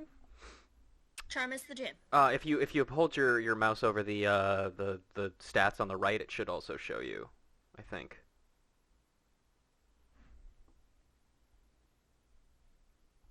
Amidst the battle, you spot a fellow player that seems utterly discouraged. She thinks she's not worth anything at dodgeball, and she attempts to throw a ball at herself.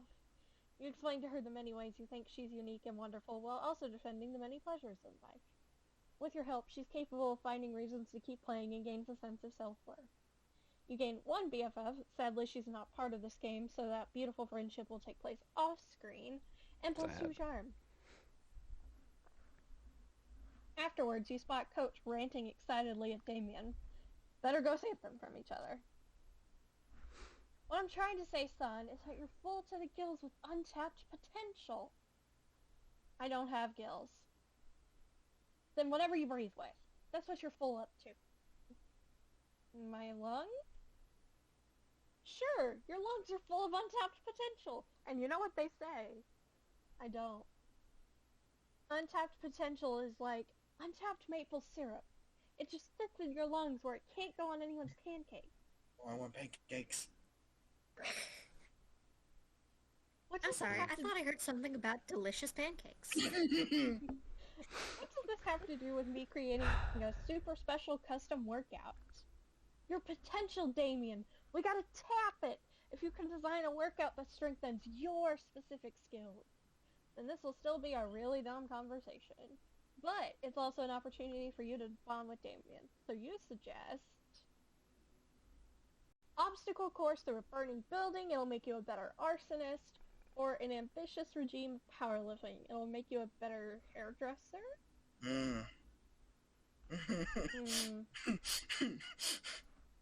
I wonder. I wonder. It's almost like the arson is screaming right at me. It's almost like the bottom option looked really stupid too. Oh boy! I Oh, love it is obstacle stupid. courses. And I love burning buildings. See, Damien, becoming your best self can be fun and rewarding. You seem way too happy about this. You know what arson is, right?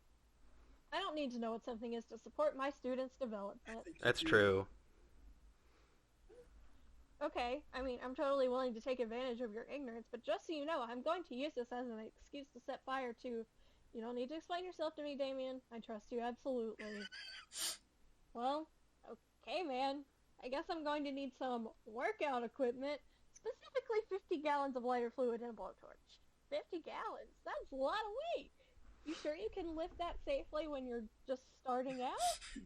Oh, don't worry. It'll very quickly become a lot lighter. I You and get it. Damien- You and Damien cackle maniacally as he plot to set fire to the gym. Again. Coach laughs right along with you. You gain +2 fun and 1 creativity.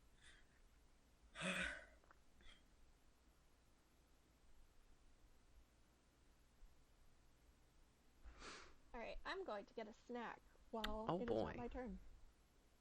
I am going to take my turn, because it is my turn. Yeah, You're very smart, says your character sheet. I am. I'm 13 smart.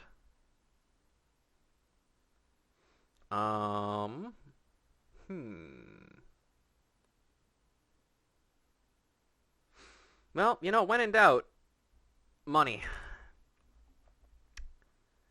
That day, you spend some time on the library's PCs, sending malicious spam emails in the hopes of stealing other people's money.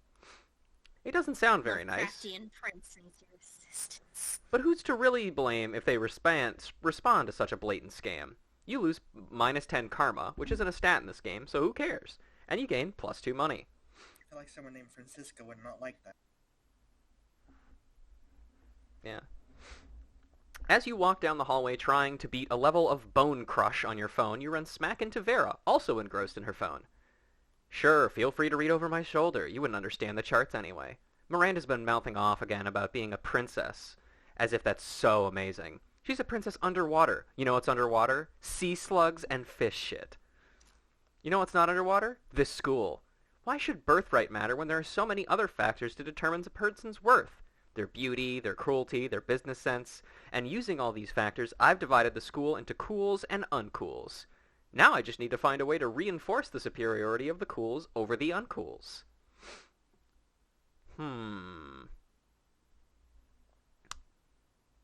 Uncool students should have to carry cool students from class to class on chases, I guess is what that is. It might be chassis, but I don't know. Rotting squid should be Hey. thrown at uncool students to remind them how uncool they are.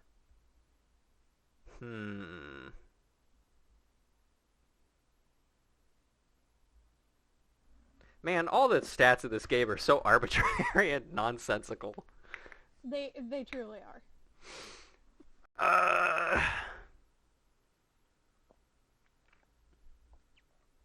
That's those therapy chairs? Oh, is that what they're called? Interesting. Like a fainting couch or some shit.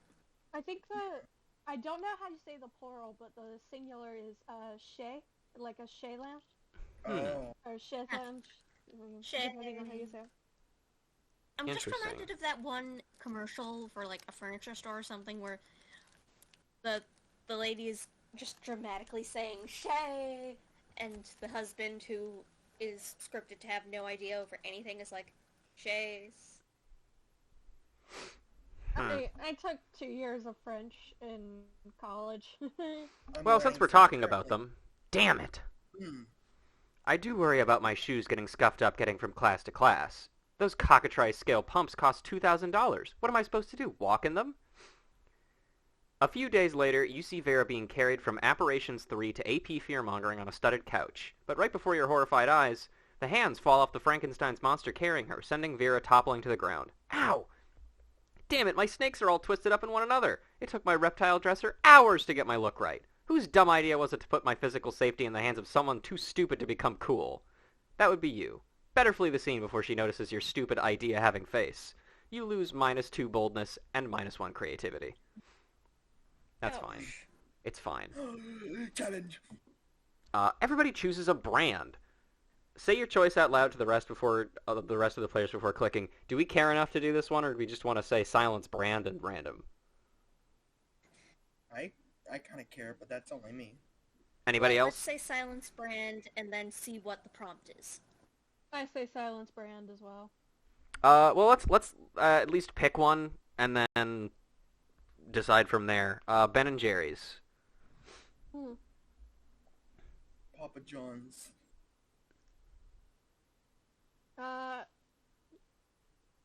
Lint, because I'm eating Lindor truffles. Okay. Amazon, because reasons. Okay. Definitely. Player order is decided based on how normal it would be to name your first child after the selected brand. Oh well, I said Papa John's, which is. And I John. said Ben and Oh, Jerry's. you said Ben and Jerry's. You're first for sure. Well, here's the thing. Ben and Jerry's is 2 names. 2 names. Yeah. Papa John is just As far as one either name. twins or Papa John is one name. And this But is it just name your says first child child singular. specifically, yeah. Yeah. So I think, Piop, I think that means you're the coolest, and you get to go first. Hey. I agree, but mainly because it is one. And yours is 2 names, so. But they are just normal names. And then Amazon and Lint, did you say? Mm-hmm. I think Amazon would. It depends. I get that's hard to choose because they both could. Lint sounds like the name that a non-binary person would take. Yeah. Yeah. and Zach is now playing RimWorld. Good for him.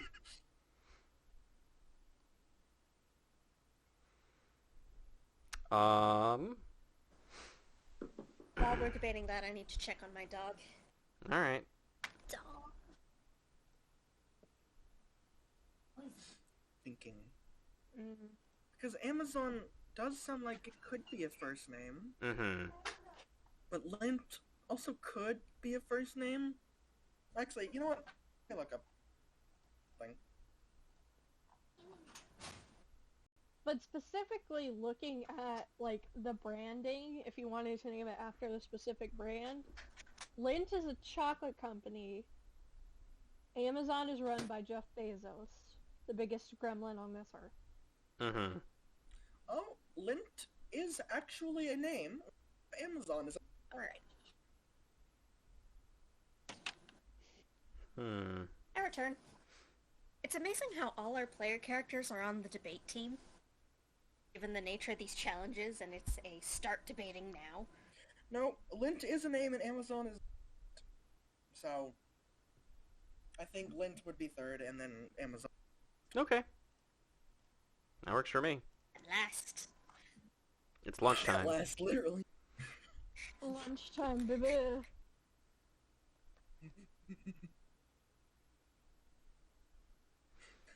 Liam and Polly are alone at their table. They're flanked by 2 beefy hobgoblin security uniforms. What? Do these 2 have bodyguards now? They aren't bodyguards, they're food guards. principal giant spider found out we weren't eating during lunch, so he sent guards to us because he thinks we have an eating disorder. And we do have an eating disorder. It's called being dead. Except it's not an eating disorder, it's an identity and a lifestyle. Their style. Whatever. The point is that they won't let us leave until we've eaten our, which will be never. And I have a meeting of the Smug Superiority Club to conduct next period. I can't be late. If you could just figure out a way around the guards first, I'd be super grateful, like in a sexy way. Well, you can't say no to that. Time to enact your fiendishly clever plan. I wonder which one I'll pick. It's almost like we can picture it. It's almost biased, almost. I don't know. With all the deftness and raw sexuality of Indiana Jones, you empty Polly's food on his plate and his lap. Ah, stop that. It's too much food. I can't even audibly arrange it for a decent vote pick. Meanwhile, I seem to have eaten 100% on my plate. No problem. Nothing to see here. Luckily for you and Polly, the hobgoblins are complete idiots with no object permanence. They instantly believe Polly's lying. You traitors, I thought we were in this together. You thought? That was your first mistake. I stay high all the time, so I never think. Same, except without being high, I just don't think. You and Polly ditch the cafeteria and then ditch school, and they do so many drugs you end up so responsible. Very responsible. Okay. Let's see. Oh, Otaku is going last, and I believe their option has been picked. So, I guess they're going to the shopper. Let's see. Cat is shop, lady is stats. Yeah. I'm gonna go here.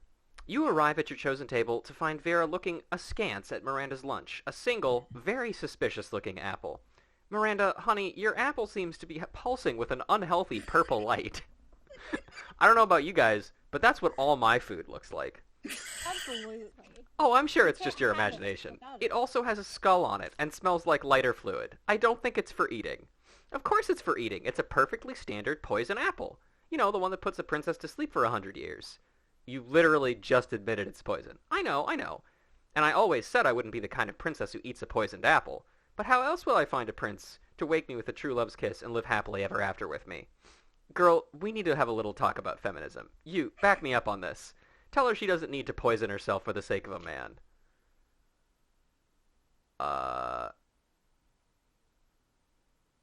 Yeah, you don't need to eat that apple. Princes should be eating poisoned apples so that you'll kiss them. What a marvelous idea! If the princes are asleep, I shall be able to assess them fully before making a selection. Don't think about what that means. Yeah, Come to think of it, I suppose this is why the princes prefer sleeping damsels to begin with. God, royal marriages, the whole thing is like a fucking meat market. In my kingdom, it's more of a fish market. I mean, Pedantic. it's true. Don't think about what that means. In any case, you two have truly opened my eyes. I shall be sending poisoned apples to all nearby princes forthwith. Miranda gets to work poisoning all her suitors. Vera is very impressed with your enlightened opinions on gender. And poison. We love it. You know, if you think about it, gender is poison. Yeah? It's true. You find Scott and Damien immersed in their favorite mobile game, Pokemon's Go, based on the classic Pocket Humans. My get it? 'Cause Reginald it's Bosworth. Pokemans. Yeah. He got tax on it. My Reginald Bosworth uses income tax on it. Oh no, my Lindsay Roberts never saves receipts. It's super effective. And now for the finishing blow, Wait, what? Reginald contracted lymphoma? Reginald's lymphoma deals 500 physical damage to him and 999 emotional damage to him and his loved ones. Woo! I went again. Why are all your Pokemans so unhealthy, Damien? Because I make the most smoked cigarettes and live next to toxic waste dumps, obviously. Maybe you should stop that. Where's the fun in that? Let's have another match. What are you two nerds doing? Nerding around? Nerd up, nerds. Whoa. Scott, is that you? We didn't recognize you under all that nerdery. What are you doing playing a dumb video game for stupid babies? But Pokemon isn't dumb. It's cool. Because... No way is Scott gonna come up with anything. But if you do, maybe you can score some points with Scott or Damien. Show them that a phone equipped with Pokemon's Go can also be used as a football. Or say nothing, pelt them with steamed vegetables. Aren't you tired of being nice, Emily? Don't you just want to go apeshit? Every day. Every day. I got texting. Listen, if you work in medical, you absolutely feel that on a daily basis. Oh, I know this because of my... My mom works, well, Mom used to work medical, so yeah, I know that feeling. Yeah. I feel like the pelt them with steamed vegetables is the Damien option. Yeah. And the other one, because the other one is sports related. Yeah. Yeah. There we go. Ah, vegetables! We hate those! Stop it! Seriously, pelt us with ground beef or something. At least some sausages or pig's ears. How about some forks and knives? Or some knives and knives? I'm just gonna keep throwing knives. Ah, the knives are almost as bad as the vegetables! Almost. Guys, come on, stop throwing carrots and knives at my cousins. You stop, alright, as soon as the wolf pack have retreated out of range. Nice thinking. Finally, a use for vegetables, am I right? Damien barely remembers to take the knife out of his hand before high-fiving you. He does, though, so that's a win. You'll love to see it.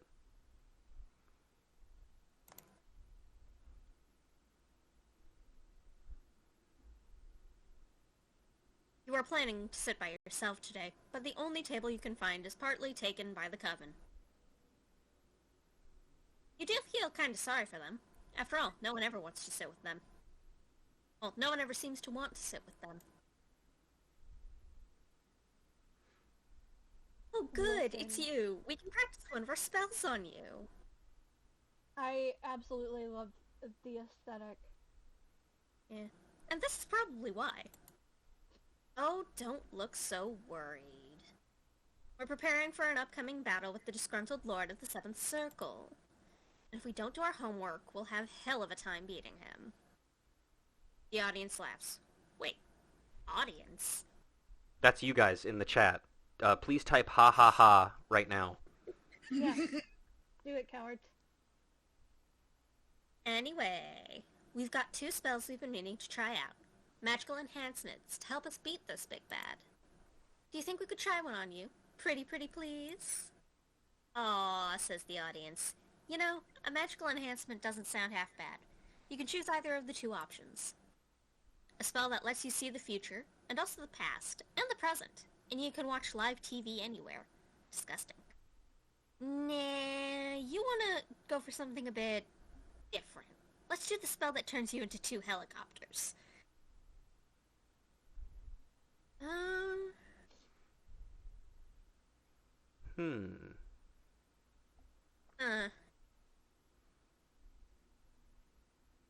feel like helicopters. Now those are some helicopters right there. But,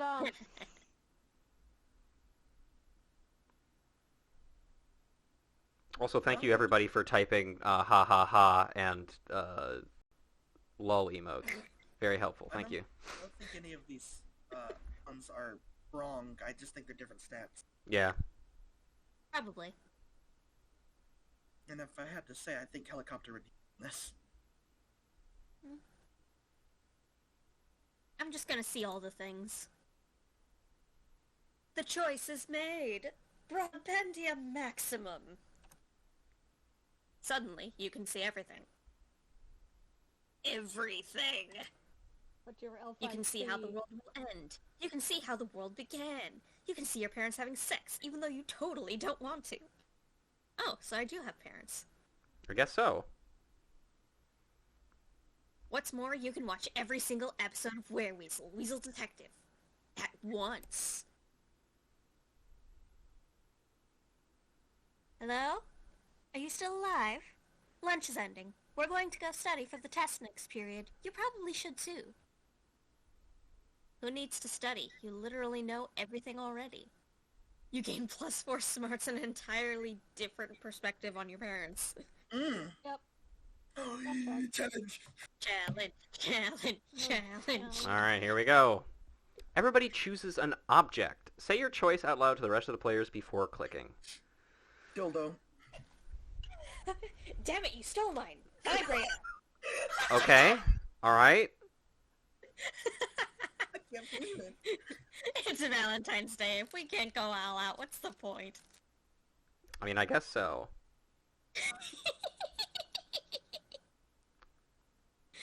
We all know the prompt is gonna be something totally ridiculous anyway. True.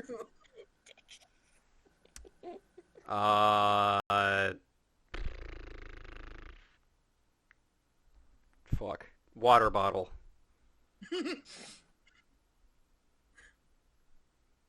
Dagger. Alright. Player's order is decided based on how useful the selected object would be as you're only belonging on a desert island. Who said water bottle? Me. Yeah. You go first. Alright. Okay. Well, then it would be Emily because a dagger would be really useful for food, and then Now, debate. Which is more useful, a dildo or a vibrator? I would say a vibrator is more useful because you can take out the mechanics in it. That's true. Yeah, I can use the battery to start a fire. But it depends And I can on bludgeon how things. big the dildo is, because it could be a bludgeoning weapon. Yes, but I have a 2-in-1, you see, because if I can use the battery to help start a fire, and I can use the vibrator itself as a bludgeoning tool. Those things do tend to be pretty, sturdy. It's true. Yeah. I would say Otaku and then Piop. Yeah. Yeah. Alright. Of course it was something completely wacky.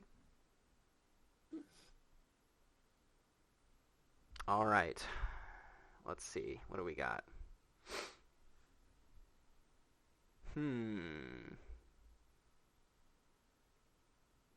The only stat that we can't enhance right now is boldness, and that's because the shop is in the bathroom. It's true. It is in the bathroom.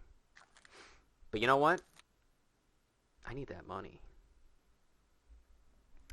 That day, you spend some time on the library's PCs, managing your start kicker.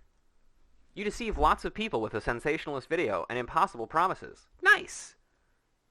You gain plus 1 million money, but almost everything goes to cover costs, and you only keep plus 2. That's a nice number of backers. Yeah.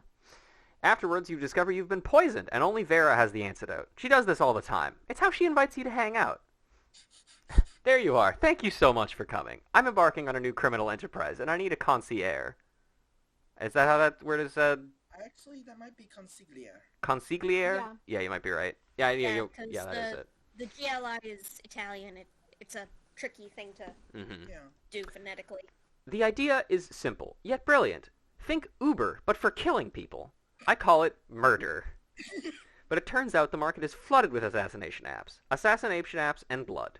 I need a way to get ahead of the pack, and since you're such a good advisor... Let's see, No, differentiate... you're not. You suggested people carrying you around on couches. Well, look, I'm not very creative, but I am very smart, and I have lots of money.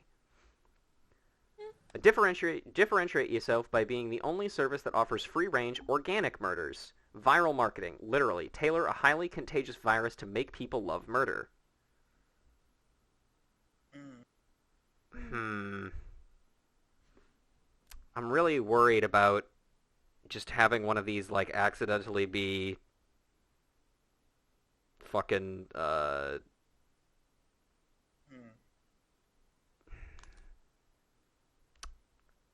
like a creativity thing.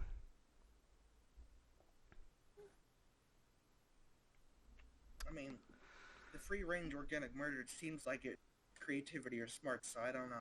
Yeah. But both options kind of seem like that too.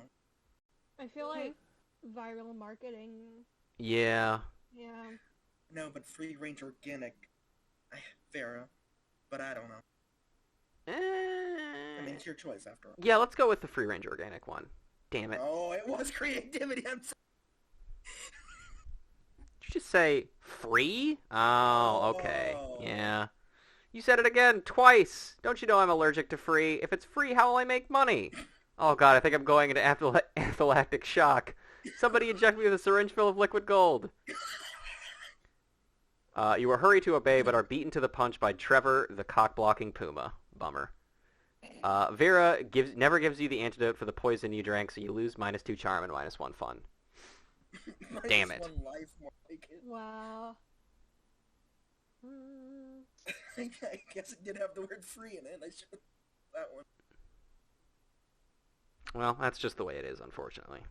Yeah.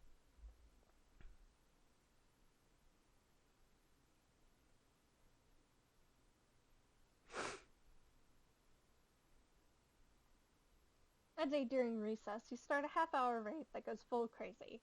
You spot Juan, the small magical Latino cat, who seems a bit sad. He explains to you that he's worried people are so used to calling him Juan, the small magical Latino cat, and now everyone defines him only by his size, magicality, ethnicity, and species. He's more than that. You correct him. You don't see him in such simplistic terms and convenient definitions. It's just that there are around 23 other different Juans in the school, so adding all that to his name is quite necessary. You tell him you'll never forget about him and the crazy adventures you both lived together in Monster PROM's prequel, Monster Middle School. You have a great time remembering those crazy stories. You gain +2 fun. Wow. You're minding your own business when Damien comes rushing through, punching everyone who's minding their business. Fuck, I'm so angry. I'm so angry I want to pull my own skull out and eat it. I'm so angry I want to set the skull on fire and then punch the fire in its fucking face. I will be right back again. Once again, keep going without me. Alright. I'm so angry I want to spend years accumulating political capital so I can become president and then use my nuclear codes to blow up the sun. And you're standing in my way. Move before I punch you so hard you'll remember with melancholy the times when you could move without all of your bones hurting. Oh no, violence incoming. Think fast. Joke's on you, pal. I'm a pragmatist. I avoid any kind of idealization of the past because it has no use and therefore I refuse feeling any kind of melancholy. No time to think of anything clever. Start dancing for no reason. The last option seems like a fun option. Yep. Yeah. Yep. You have no idea what to do, so you just start doing a silly dance. It is really, really silly indeed.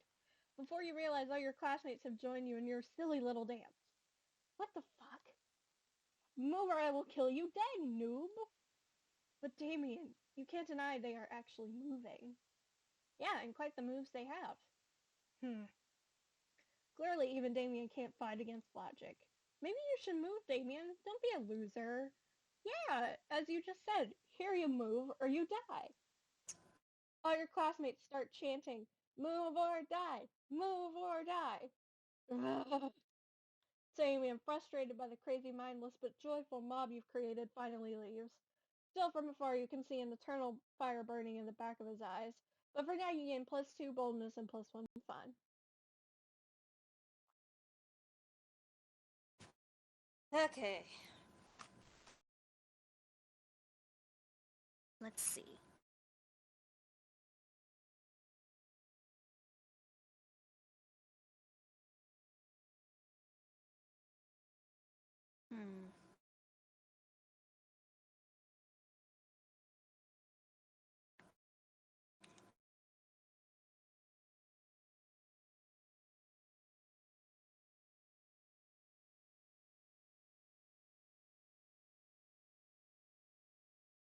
Eeny, meeny, miny, moe.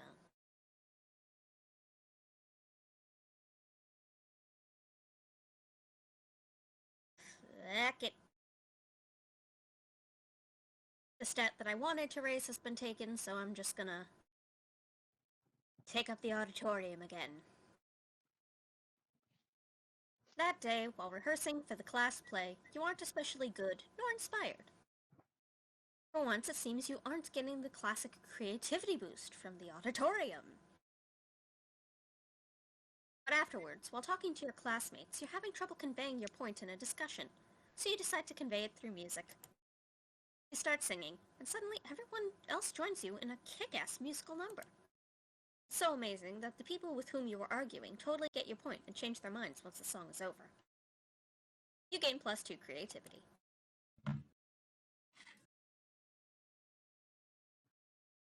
Later, you see Liam scrolling through his phone, looking like the embodiment of ennui. Frickin' ennui. That word. I don't know if any of you guys have played Vampire the Masquerade Bloodlines. Mm-mm. I've played like a touch, but not a lot. Well, at one point in the story, you have to look for the leader of one of the clans. And it's the Malkavian clan's leader that you're trying to find. So the Malkavians are the batshit crazy ones. Mhm. They're the ones who have what's called the cobweb, so they hear like voices and stuff. Right. And like the general consensus is you don't play a Malkavian your first run because you'll unintentionally spoil yourself without realizing it. Mhm. But as you're wandering through the Malkavian clan leader's estate, and he's kind of got like a Victor Freeze vibe going, because he's got his wife in a bell jar. So Okay. What he killed the became a vampire in dinosaurs? order to The figure Ice out fear. Age. Terrifying. Indeed. I'm back, by the way. Welcome back, OPG. I was just explaining my relationship to the word ennui. I see. I on sweet see. Honestly. But yeah, he uses that word at one point, and it's just kind of like forever been connected to that word. So now I remember the entirety of the Malkavian mansion whenever that word comes up. It's great.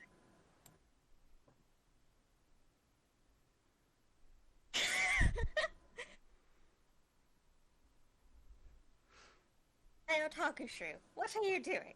Stalking classmates for romantic purposes and offering rather absurd advice? Listen, I came out here to have a good time, and honestly, I am feeling so attacked right now. But yeah, what's up?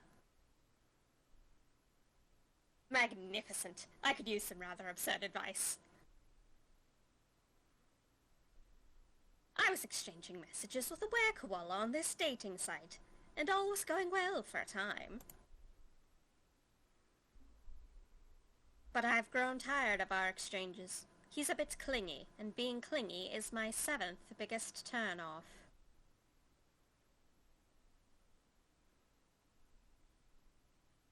Hey, Liam, rewind a little. What was the were-creature you said you were talking to? Were-koala. Their koala. But, Yes. Imagine a koala of any sort being clingy. That sounds ridiculous. Right between sarcasm and literacy and actually being a pickle and not a person. Get fucked, that'll Rick. do it.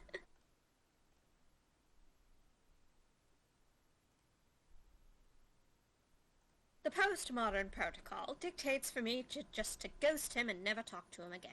But that's horrible, and I would never do that to someone. You see, I'm Liam. Handsomely mysterious, yet a true gentleman. Damn it, I was focused on reading that I forgot to do the bit. I am Liam. But neither do I want the emotional turmoil of telling him how I really feel and having an actual conversation about it. What an ordeal. So I've settled on just sending him a bunch of emojis and then never texting him again. That should do it, right? The thing is, how can I convey this complex array of sentiments through the friendly language of emojis? This is your time to shine. Show Liam that you excel at complex sentiments, so he might someday feel like sharing them with you.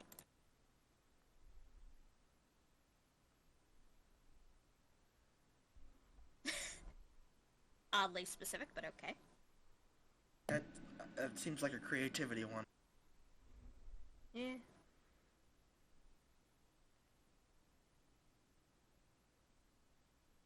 Hmm.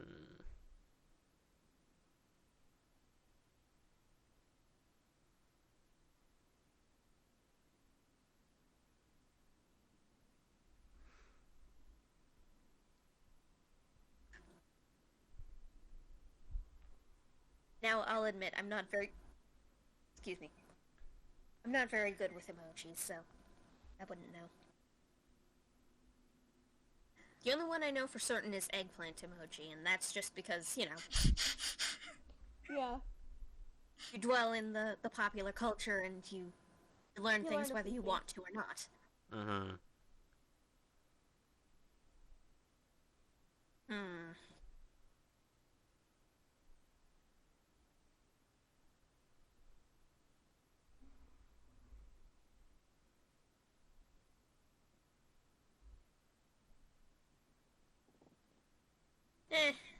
Fuck it. Oh, that was a smart option. I mean, sure, I guess. Again, Hey. it worked. That's all that matters. Oh, that one is clearly the best option. Why didn't I think of it?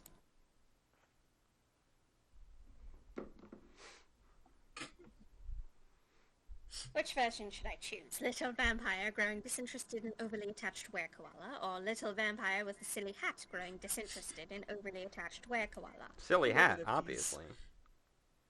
Maybe the silly hat is not suited for this situation. Let's go with the classic.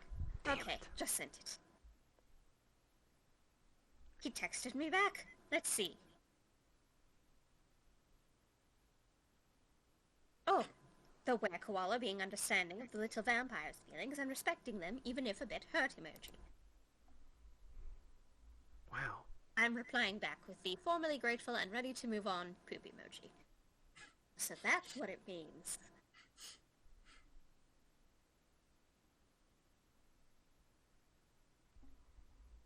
Look at this! He just texted me the emoji that's waving his hand like he's saying bye, with an expression that says he's going to break all bonds but without being resentful about it.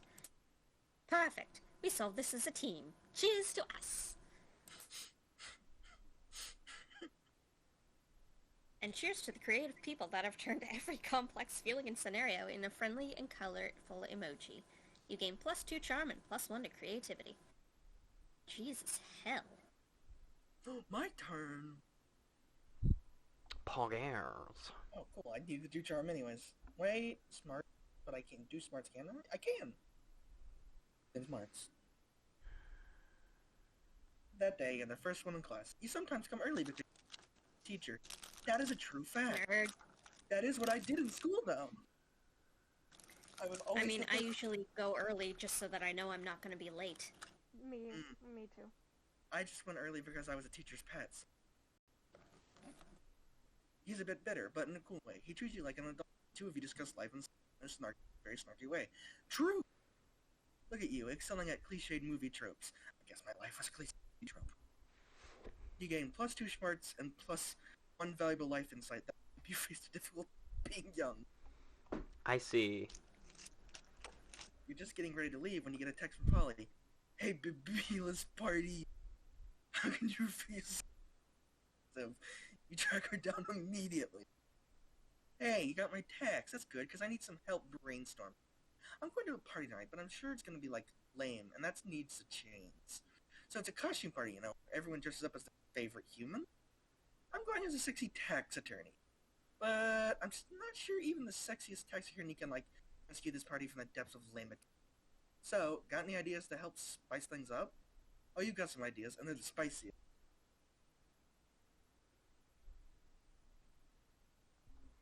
Yep, figured. Later that night, halt tax evader. Polly cracked her standard issue tax attorney whip, knocking over a bag of cuts and turning the twist. Just like an Ace Attorney. On a side note, no. can I get one of those? Okay, yeah, that's true, OPG. It is just like Ace Attorney. You stand accused of violating Article 69 of the Tax Penal Code. Oh! The fine is 1,000 human dollars. Payable in spankings. You're more than happy to do the time for your delinquency. The rest of the partygoers get into the spirit, and soon they're all confessing to unpaid taxes. Paying for your crimes never felt so good. You gain +2 fun and +1 charm. Perfect. That's the stats I needed. Oh shit, something's going down. Oh, don't forget this time. Oh god. Yay! Here I go. It's me. Oh, you have to remember stats, Here by we the way. go. No, I don't. Oh. You're practicing your moves against the invisible ninjas who are totally real and totally after you when you spy a much more visible threat. Yo, fuckhammer, I need your advice about something. Do you know what the most powerful force on Earth is? Stronger than anvils or swords or my 9-pack abs? It's love, and I think I might just be in it, with your buddy Emily. Oh, I gotta be a wingman here. And sure, love is already hardcore just because the feelings are so strong, and that's badass, but the love will be doubly as strong and badass if it turns out that Emily is as hardcore as I think they are. And of course, there's really only one way to judge a person's true soul. Persona. You know them pretty well. Do you know what their inner murder weapon would be? Duh, of course you do, by which you mean you're happily to totally make it up on the spot. So now's the time to decide Emily's fate. Fun, right? Don't be a dick, unless you want to, in which case totally go for it. Absolutely the fuck not. Major cardiovascular diseases. Emily is the ultimate murderer, the leading cause of death worldwide, and something capable of catching up to tough motherfuckers who have survived everything else. An electric chair, that's how born... No. Damn! Damn! I wouldn't have even thought of that. If major cardiovascular diseases were a knife, they would be the sharpest and deadliest knife ever. Sadly true. That is true. That's true. If they were a sword, they would be 2 katanas. 2. If they were a gun, they would be an atomic bomb. Wow, a cardiovascular disease was raiding an Emily this entire time, and I never even knew it. Sadly true, because Amazing. family history. Fun. Well, that's Heyo. confusingly worded, to say the least.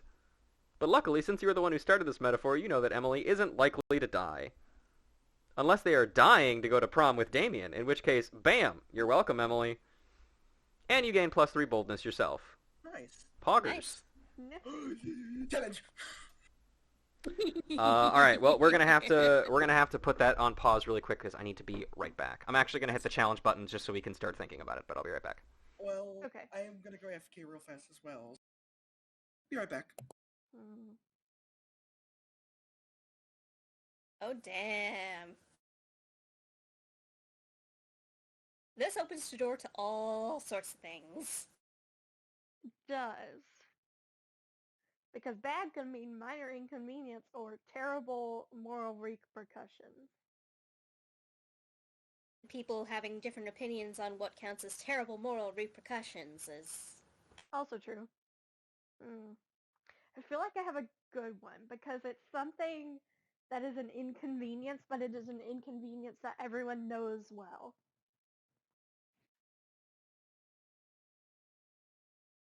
You mean like taxes? Yes, like taxes, but not quite as soul sucking. Can you tell I did my taxes this weekend? All right, I'm back. Sorry. That's okay. All right, have people chosen things yet? Not yet. I- Piop also had to go AFK. We were just discussing I Like- have what should or should not be considered for the pick something bad. Oh shit! I clicked something. I'm gonna hit random. okay. Sorry. Mine was gonna be stepping on a Lego. Okay, Gotcha. yeah, that would be bad. Yeah, Well, it's pretty wait, bad. stepping on a Lego barefoot or stepping on a Lego with footwear? Barefoot. Yeah, probably barefoot. Like middle of the night, trying to get a snack, tiptoeing so nobody wakes up, and then bam, Lego. Yep. I think mine would be. I'm back. Hi, I Welcome back. accidentally clicked and continued, so I just hit random. Sorry. You got first though, Piop. Yeah. Nice. Poggers. Yeah, I'd probably go with, like, black ice. I think mine would be, like, trying to do something at night when everybody else is asleep and having What was the- everything seem super loud. What was the question? Mm-hmm. Pick something bad, something and then I don't bad, remember and what the then- other thing is because I hit random super fast. The prompt was something to do with how likely this bad thing would... Like, what kind of scenario super villain would use this bad thing in their plans? Oh, I was gonna say, I would have said that. Because I hate the ocean. Mine was stepping on a Lego. Smarts, charm. I might as well go for charm. That day, an epic dodgeball match takes place. At one point, you're about to be eliminated by a player from the other team. But suddenly, you convince him not to throw the ball at you with a heartfelt speech about the importance of everyone's lives. The player bursts into tears, and you take advantage of that moment of throwing a ball at him. You lose -5 mercy, a stat that might be useful in Monster PROM's sequel, but isn't now, and you gain +2 charm. I wonder if they On your- included Mercy in Monster Camp now. I don't know, I haven't checked. On your way out, you spot Polly still wearing the lab coat. She takes it off and throws it at you to get your attention. Yo, that human party convinced me. I want to be not just any kind, a party scientist. You notice how What's she a took party the coat off so they didn't have to draw her in an alternate sprite with her wearing a lab coat? Well, of course Yeah. not. That would be too easy. What's a party It's scientist? like them you ask? mentioning that Vera winks even though there is no image of it. Yeah. I mean, we can't see one of her eyes. Yeah. So, I mean, she could be winking at all times for all we know. What's a party scientist, you ask? Why, just a scientist who's dedicated to discovering the secret to the raddest party. Through a series of extremely scientific experiments, I aim to discover what actually makes the party good. So I can distill whatever it is into a violent, or, just have a really dope party at all the... Anyway, I'm going to a bar mitzvah tonight, and I need your scientific... What can we do to push this party over the edge? Chemistry. Okay. Alright. Jesse, we gotta make the meth. You are not I am the Breaking guy. Bad. I'm not the one who knocks. Later that night, and so you see teenage boys, electron and oxygen second balance are 1:2. Hey, why is everyone What the hell, PP? I thought you said chemistry was the key to a rad party. I've been teaching these guys chemistry for 4 hours and nobody seems to have any fun at all. What? We're using chemistry to mean drugs? Like the only thing you can make with chemistry is drugs? This anti-science mindset, exactly why we need a STEM. Polly goes home to her chemistry rep. Totally missing the irony. She shares none with -1, -2 fun, and -1... Unfortunate. Okay, my turn. Wasn't all around bad, but... It's my turn. I need some fucking creativity, man. Oh, never mind. Right, I forgot about shop. Whatever. Shop, fine. Let's see. I already bought that in a previous playthrough. Don't ask me why. No. We've all done it. I bought the cocaine. The gift that gives keeps on giving. Yeah, sure. And it's free. Yeah. Oh. I see. Yikes. I have 89 money. I think that says 99. Does it? Yeah. Okay. Yeah, 99. Well, I have Congrats. -1 charm now, which is accurate to real life. Yeah, Negative we're 1 super creativity rich. too. Yep. Alright.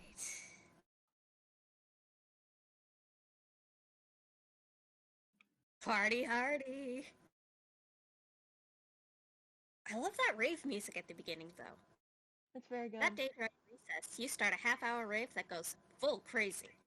Shocking to Juan, the small magical Latino cat, when he tells you that you won't ever be as fun as Bob the Scary Clown. Fucking bet. You accept the challenge. You go straight to Bob, stab him several times, open his bleeding chest, and eat some of his guts in order to consume his fun. Nice. Now I've got your power! Really? I hurt your Do you think that's how this works? Well, it is. You gain +2 fun from poor Bob. Fuck you, clowns. Now I've got your power. Pharaoh man just fucked him. You notice Liam and Polly taking a break from the rave. You dance over to join them. Get equipped with Bob's former fun.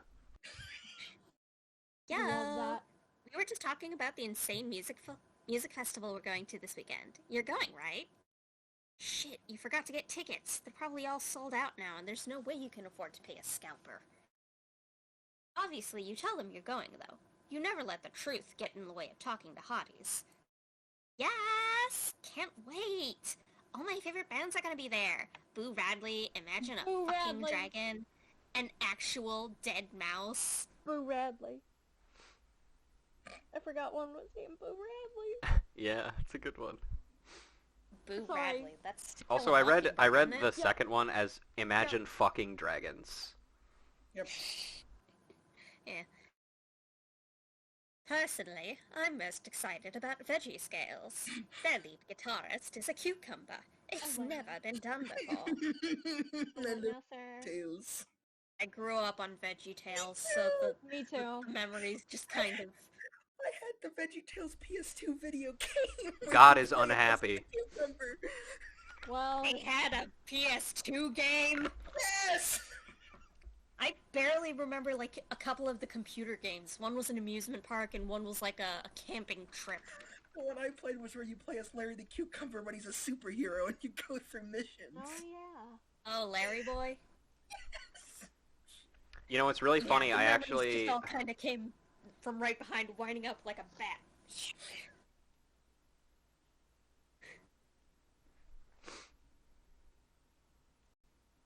Anyway, don't mind me. I'm just messing with something on the stream right now. I see What it are on you screen. doing? Nothing. Listen, if he is unhappy, he can fight me himself. Nico has the game too! I knew it! I knew I wasn't the only one! And you know what's also funny? I literally saw videos of people playing that on my YouTube feed today. Oh my god. I'm Lord so of glad mercy. other people know my pain. Circle of life. Funny how that works, isn't it? I could never get Sure past is. like the third level of that game.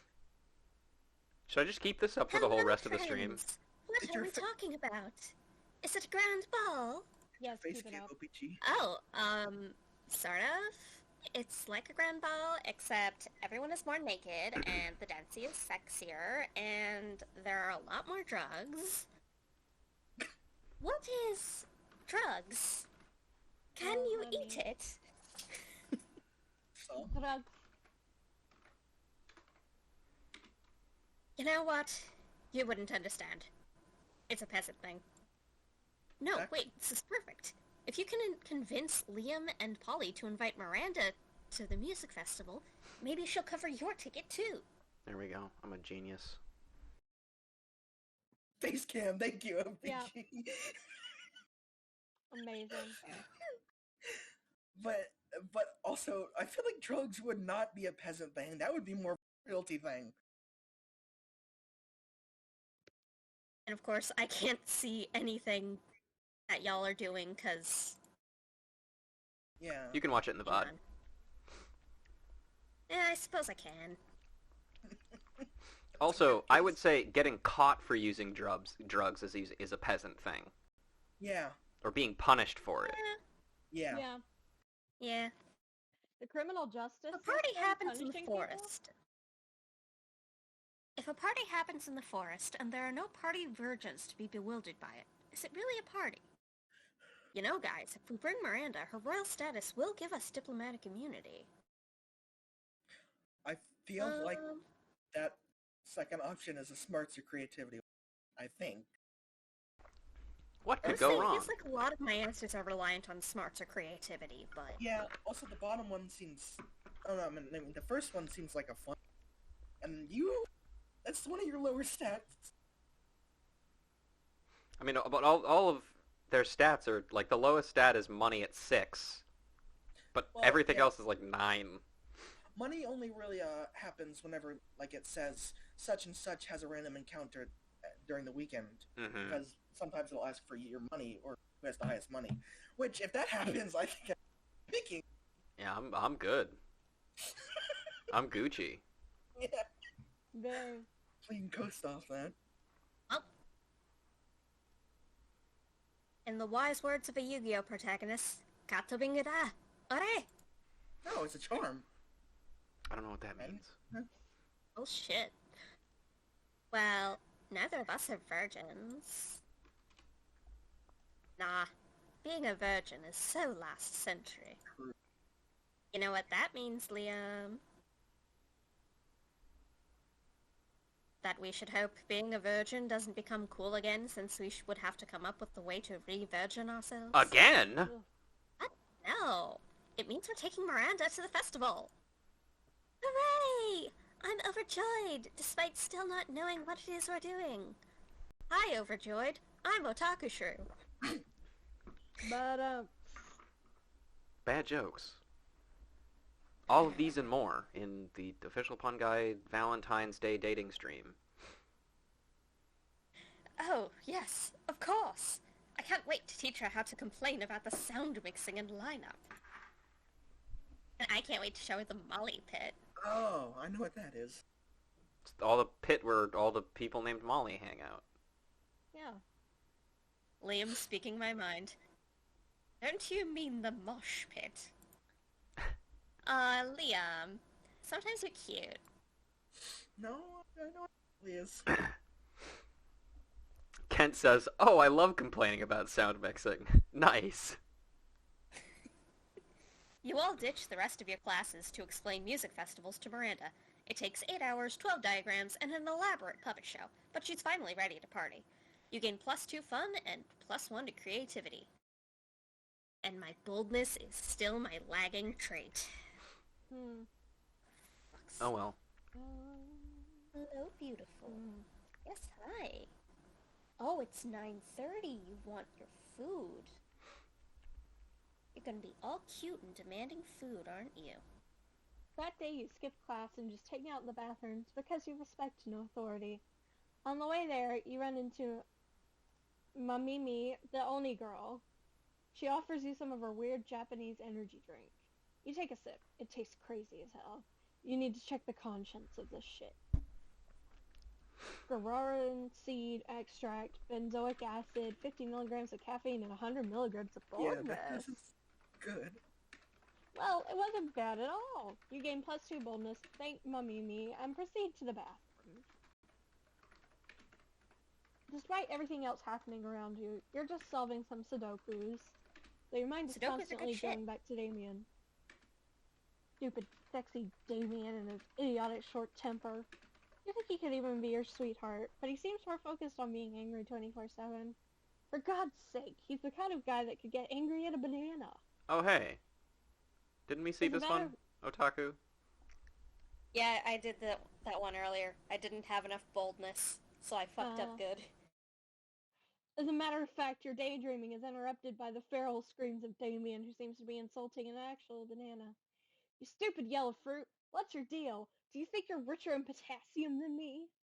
No one is richer in potassium than Damien. Fucking love it. God. Is he even for real? Stupid sexy Damien. No, you need to put a stop to this nonsense before it escalates into arson somehow.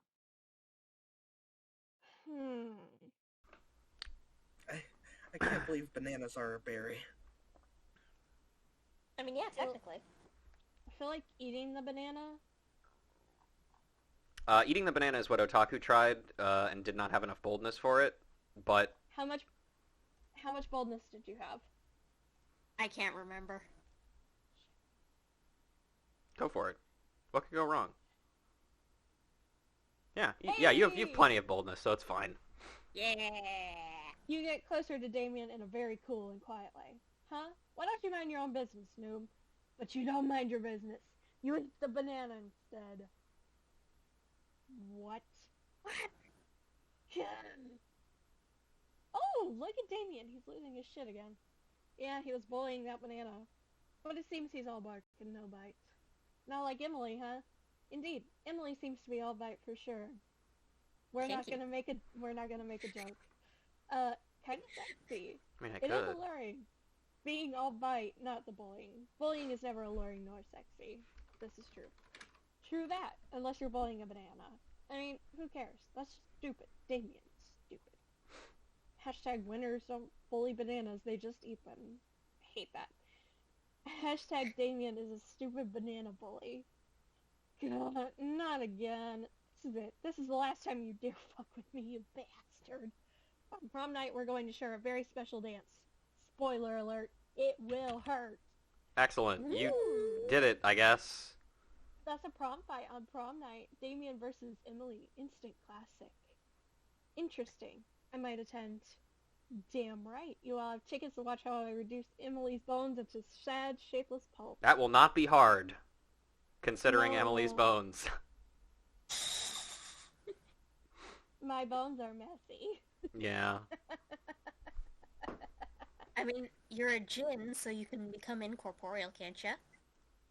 I would love to be incorporeal, actually. Hey, bold. I will say, however, it would probably... Well, I know he got mad at me for it, but... I don't know. Never mind. And so you've led yourself to your own potential death. Nice? At least you gained 3 boldness for doing so of your own volition. I don't know, that sounds like you guaranteed your prom date there, but... Challenge. Everybody choose a food! Say your choice out loud to the rest of the players before clicking. Cheesecake. Ramen. Quiche. Cake. Cake? Alright. Mm-hmm. Player order is decided based on how plausible the chosen food would be as a vehicle for government mind control. I'd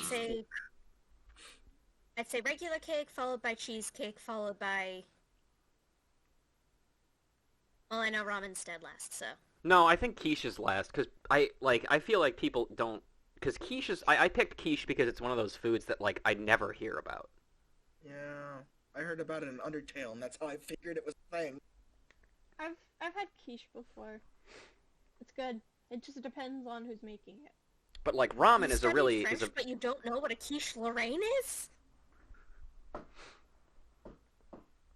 Oh, I know what quiche is. I've had several. I'm It asking you depends- not. Oh, Hmm? You studied French, but the notion of a quiche Lorraine never came up? Oh, I played Undertale when I was, like, young. When it first came out, 2015. So that was before I started thinking about French. There you go. Okay. I still think... yeah, I think standard cake, cheesecake, and then... Honestly, I want to say ramen just because ramen is so common. Yeah. mm-hmm. True enough. And College then- student staple And then and the and then like. quiche. Yeah. Who's Lorraine? And then Great quickie. question. Yeah, good one, Fluff. Was great. Oh no! Oh no! Going to see my man. Oh no! You mess with me and then you try to sit at my table. Go away and get ready to die, fuckhead. You just eat in the corner in silence. Will you die soon? Who Oh, knows? damn, that's You know, actually- nothing else happens. Oh. Oh. Same Wow. thing that happened to me. Oh. Except I didn't get prom fight on prom night, so... And Huh. that. Oh, hey, the Slayer. Hi, Slayer. Pokes your business. Pokes your business. Oh, I'm pretty sure that's assault, and you should kill it. Yeah. no. Hey, how would you like to turn against your friends in exchange for forbidden knowledge? Betraying your friends sounds bad, but forbidden knowledge sounds dope. You listen to her pitch. Basically, I just need you to tell me Damien Lee insinuates for, like, totally innocent reasons. In exchange, I'll teach you one of my most secret Slayer techniques. What's that you say you'll totally do and I can trust what you say 100%? Great. Which technique do you want to learn?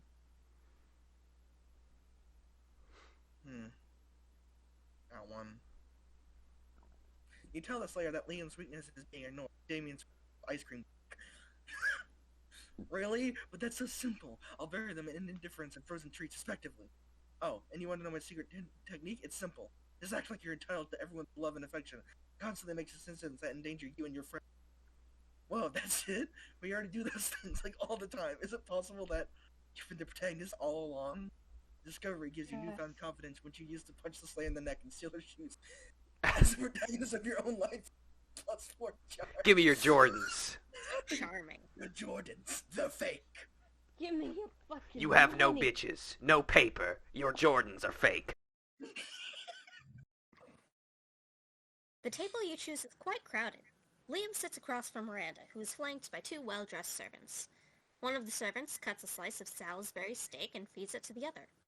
Weird flex, but okay.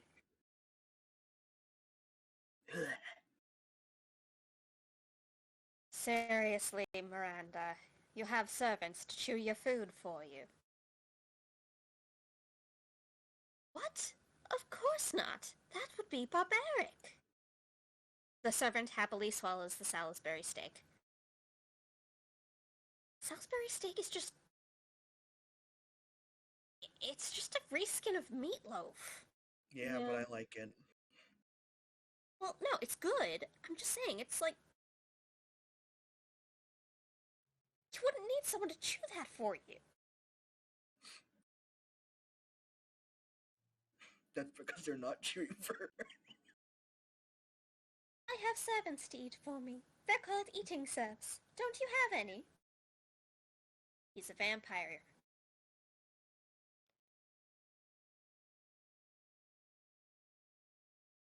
First of all, no, I don't eat food. Second of all, that totally defeats the purpose of eating. Aren't you worried about starving?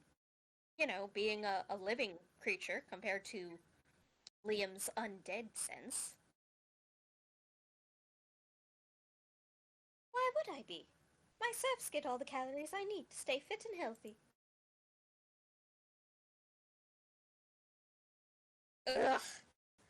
I have no objective reason to care about this, but suddenly it's all I care about. Someone convince Miranda to stop this madness.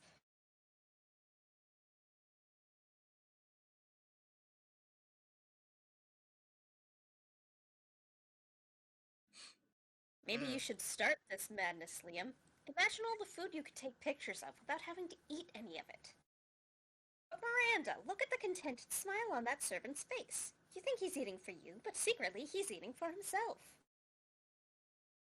Hang on, Nim Nim. I gotta finish this. I've gotta make my decision soon.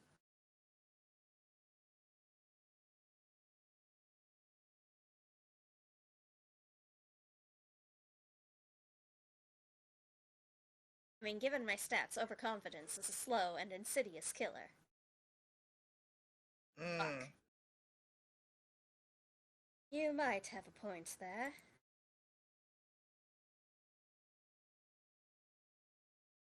For too long, I've needlessly ordered off the cafeteria menu, leaving my food untouched even as I take the most artistic grams.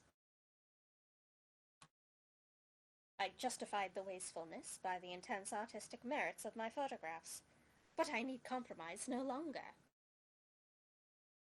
Finally, I can have my cake and pay someone else to eat it, too. Still, Miranda, this makes way less sense for someone who actually needs to eat to survive. Oh, you're just jealous of how cute my serfs are. Eat up, little guys. I'm not full yet. Hey, Miranda, quick question. That's kind of weird. What the fuck? Is she like psychically linked to them or something? No. I think she's just Is it like stupid. that mushroom chick growing out of the Yeti? Seriously, how does Miranda keep from starving to death? Do they put an IV in her while she sleeps? Whatever, she's happy.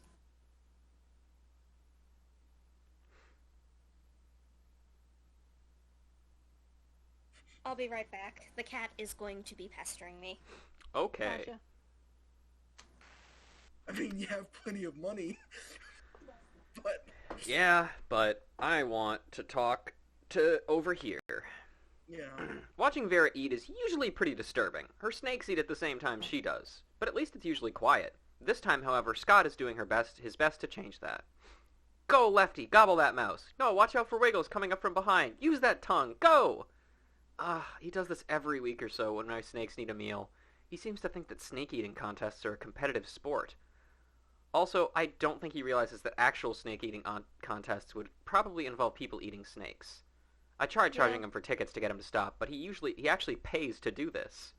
Oh my god.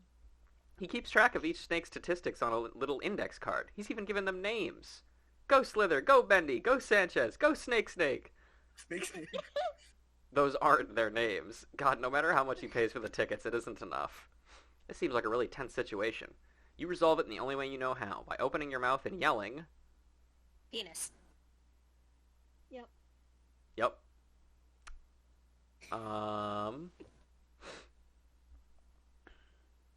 Earthworm.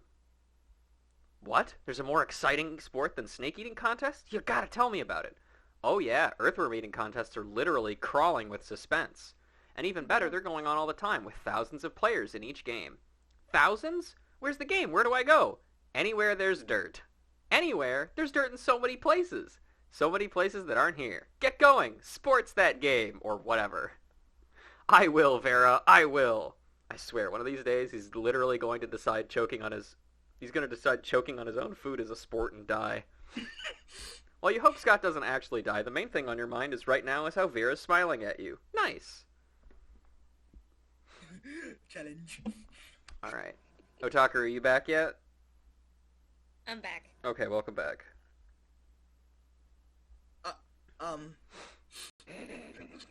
Oh, wait. Alright. Why did I click? I didn't click. Oh, don't worry. There wasn't a thing. Player order is now decided based on how shitty it would be for your country if you were the president. I don't think there So, was. like, Oh, there us wasn't a thing? individually. I Yeah, think this it's- is the only thing we got. Yeah. Oh, We clicked challenge and this was it. okay. Well, we all live in the same country, so... No, I know, but I think that's what it's designed for. Now we have to decide who's the We shittiest have to president. decide who would be the worst president. Oh, okay, I understand. I wouldn't be able to get anything done because everything I want to do would be absolutely despised by Republicans, and that's ignoring the fact that I'm female. Mm. That's I have also gr- true, ignoring the fact that I don't believe in gender, and that I have a chronic illness. So, like, according to the government, I don't exist. I'm trans, but I have great leader skills and I'm good at making decisions, so I feel like I'd be.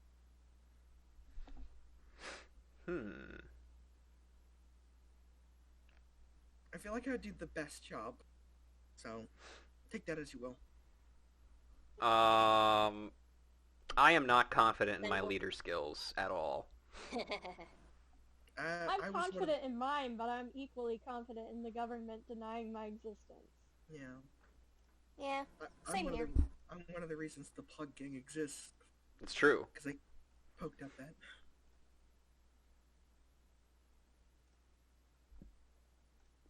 I'm also really good at organizing. I'm great at, what's it called? I'm just a neutral party. I'm not... The thing is, though, for the government, you can't really be a neutral party. You have to... And I don't know anything about Republicans, Democrats, liberal, or whatever. I don't know any of that, so I don't know. I'd be a good president besides that. Easiest thing to remember is that Republicans believe that corporations are people, and Yes. that women are not people. Honestly, and it mostly caters to anti-vaxxers and rich white men. I think we should just random this, just because it's the last thing Yeah. before prom. Yeah. Yeah. And also, we all kind of agree that Yeah. Button. regardless of our own abilities, it's going to be everyone else that makes us the shitty president, you know? Alright. It's time for the last thingy of the night. I am shocked this stream has Okay. actually gone on for this long. Yeah. Well, we did go for the long play as opposed to the quick game. I really need charm.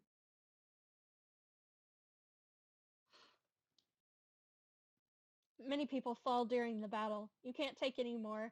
So you valiantly go straight to the other team's leader and start negotiations for a truce. After hours of intense diplomacy, you commit. I clicked without meaning to. Uh, you gain plus 10 righteousness, but this game is so wrong in so many ways that you would be lucky if you could do anything with that. And plus 2 charm. Scott and Vera shoulder each other out of the way to try and get to you first. Hey, I heard Damien talking about how he's gonna beat you up at prom. Yeah, mess him up. What? Hey, I don't believe in gratuitous violence, unless I'm a werewolf, in which case, one time I ate a kindergartner. You're, you're right, Scott. I should look into this upcoming carnage and think of a way of monetizing it. I heard Polly saying Damien was giving away free tickets to watch him skinning Emily alive. Such a lack of business perspective is discouraging. That's not nice. Why haven't I received free tickets?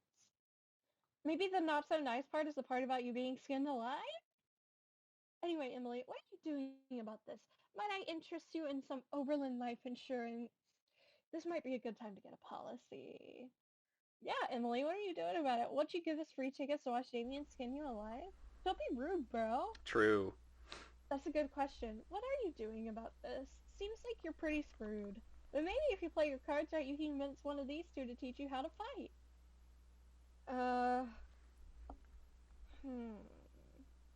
So, here's what I'm gonna do, Vera. I'm gonna give you $100, and you're gonna teach me your secret Overland combat style. I don't have $100. I don't know. Probably die unless some big, strong, good at sports man decides to teach me how to fight. But where would I ever find such a man? Where We're gonna go with indeed? that one. We're gonna go with that one. Wait, Nice. I'm a big, strong, good at sports man. Me. Okay, here's what you do. When Damien comes at you, just turn into a dire wolf and bite his face off. It's not gratuitous violence if it's self-defense gratuitous violence, or full moon-induced gratuitous violence. Oh, wait, you can't turn into a wolf, right? That's like a werewolf thing. Oh, have you heard of punching? Well, let me explain to you how it works. After that, you The have a only very time cool... I'd allow... Yeah. Only time Yeah. I'd allow anyone to mansplain. Here's how punching works. Okay. Oh, Ace Attorney is apparently on sale on Steam. Neat. Ooh. After that, you have a very cool training montage where you punch lots of things. You start by punching a punching bag, but later you punch several trees. Close to the end, you punch a whole tank, and you even punch your various fears and weaknesses in the face. Nice. Now you feel ready to face stupid, sexy Damien in the prom fight on prom night. It will be bloody. You gain +2 boldness and +1 fun. PP time.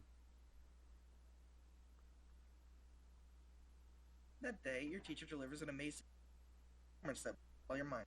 It ends up being a sensational. Your teacher gains +10 coolness, but who cares? He's not trying to romance your classmate. I hope not. Yeah, there you go.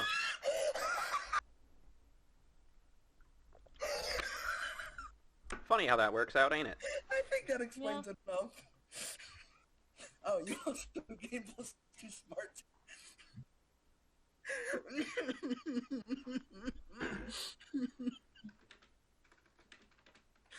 While you may be taking your education seriously, Play sure doesn't.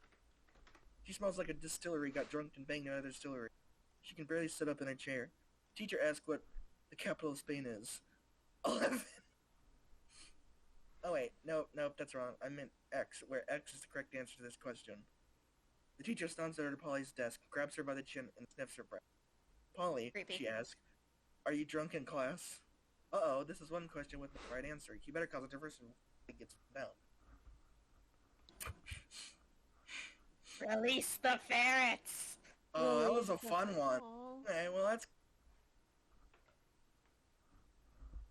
Oh, Wow. Okay. How did she grab a What? ghost by the chin? I don't know. How does Polly get tattoos? Probably with That's- like ghost liners. Whoa, did all those ferrets just die because of how drunk I am? I mean, how drunk I'm not. But it's too late. Polly gets detention for being ham in her class, and you get detention for lynching your crotch ferret. You lose -2 smarts and -1 fun. Okay, me turn.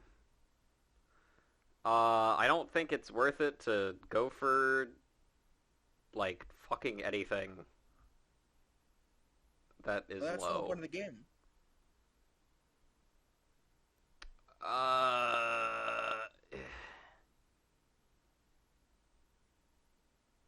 Uh, Otaku, where do you think you'd want to go? Would you mind scrolling over so I can see my stats? Yeah, you're at 15 smarts, 9 boldness, 13 creativity, 11 charm, and fun. Is also 11. Yeah, so... Basically, I plan on showing up the stat that's weakest, so Boldness? you shouldn't have to worry about... Yeah. Okay. Definitely don't go to the library. Yeah, I don't think there would be any need for that. I would love to be able to use a shop, but... Yeah. I want to see the zombies costume. Yeah, let's do it. Why not? Yep. Amazing. That day, while rehearsing for the class play, you totally forget your Glorious. lines. It's terrible. But you don't let that get you down. You start improvising all your lines. And it's marvelous. Somehow it enhances the pathos of the play in unexpected ways. And that's saying something, since half your improvisation is a rap battle against your inner fears. You gain +2 creativity. Ithildeus would be proud. Yep. You find Vera sulking backstage. She notices you standing there, waiting for an exciting event to happen. Are you in this disaster? I hope they're at least paying you. Not you either? Lord, what a waste of a financial opportunity. I have to admit, even I can't decide how to profit on it. The school won't sign off on a VIP lounge, a cash bar, or a toll booth in front of the bathrooms. It's almost as if the theater isn't an incredibly lucrative industry after all. But that's preposterous. There must be a way. Oh, God. Oh, just buy the play out and force them to use product placement. Uh...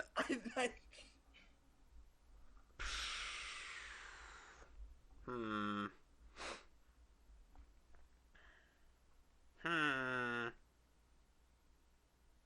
I don't think... You said that Again, money I doesn't... love Vera's snakes. Money doesn't really come up with these answers, does it? I didn't think it did, but it might. Well, this seems like it would be money, but could be creativity. Fuck it. God damn it. You think this isn't the first thing I thought of? This isn't my first number racket, darling. I want to Sadiq the acting genie right away with an offer he couldn't refuse. But he refused. Said his artistic integrity would not allow such a betrayal of the playwright's intention. But the truth is the director fleed Sadiq from the ancient lamp, and now Sadiq is magically compelled to act in all his plays. He's not even a student here, and he got the lead role. Can you believe it? That's the real crime. But only because I've been prevented from committing any of my own. How unfair. Vera makes up for her foul mood by teasing you mercilessly. You lose -2 fun and -1 boldness. Cool. Well, at least I'm rich. Which Yep. you might like. Maybe. Oh, little guys.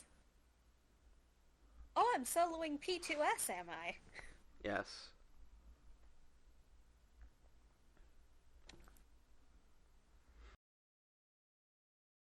That day, you go to the bathroom to take number 2. Don't worry, there won't be an illustration of that specific moment.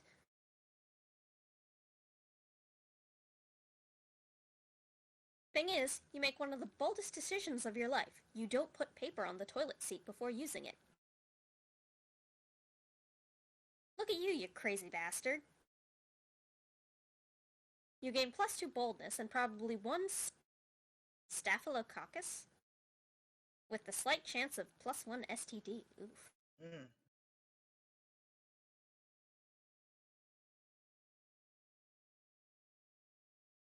Afterwards, Liam walks up to you extremely nonchalantly. It's ridiculous how little he cares about this walk. Oh, gods, I forgot. This is the... Oh, gods. After considerable thought, I've come to the conclusion that you're not a complete poser. And seeing as I could use a partner for my tragically hip late-night excursions, consider yourself invited. Tonight, 3 a.m.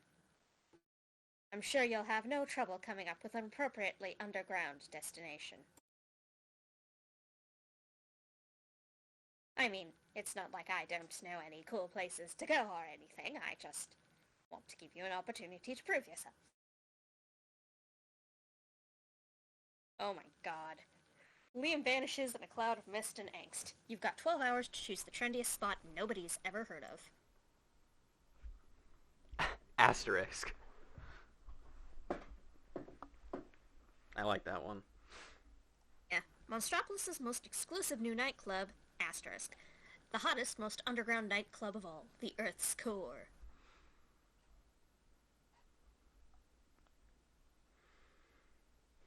I'm gonna fail on all of these, I just know it. I mean, your stats are all pretty high. What is that supposed to mean? Achievement unlocked, true to yourself. I think Meet that Liam in front of Asterisk. I think true to yourself means that you didn't fail on any of the options, Oh, because shit. you picked Liam at first, and I think you did all the Liam options right. You meet Liam in front of Asterisk at precisely 3:18 a.m. Being on time is for posers.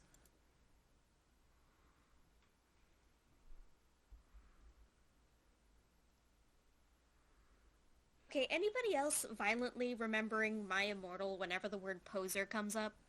Vaguely. It's a club so exclusive, even you haven't heard of it before. You had to snag an invite from a time-traveling version of yourself from the future.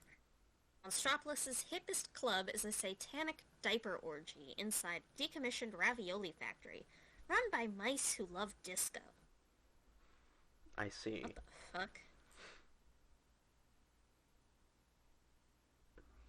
Liam takes one look at the magnificent entryway made of a stolen whale carcass and the concept of entropy, and his jaw drops. Like Entropy Way. Huh? I think that's him saying asterisk. Yeah. Asterisk? I thought it was a myth. Oh, asterisk. Amarot? I thought it was a myth. I've heard rumors that they've got everything here. Use Shades of the cribs, Ancients! police brutality. Shades of the Ancients. The entire frozen food aisle from a discount supermarket. Well, I mean, damn.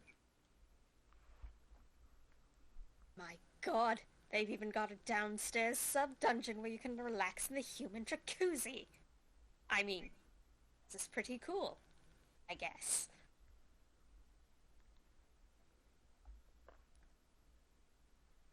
In case you were wondering, a human jacuzzi is when you sit in a circle while a bunch of naked people spit hot water at you. You gain +2 creativity and +1 fun. I don't think I needed to know that, actually. I don't think I needed to know that either. Alright, it's time for the grand finale. The monster prom draws near. Emily? We all know who you're gonna pick, so just go ahead and pick him.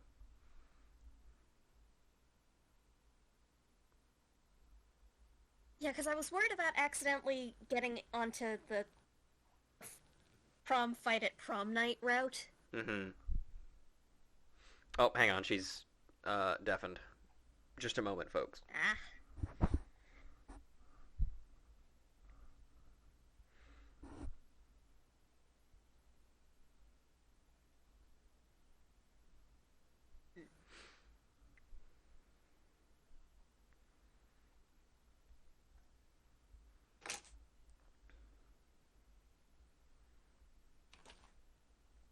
So yeah, Monster Camp XXL. So basically, Monster Camp with everything that didn't come with the Kickstarter donations Mm-hmm. is available on the Switch within the next few days, I think. Oh, neat.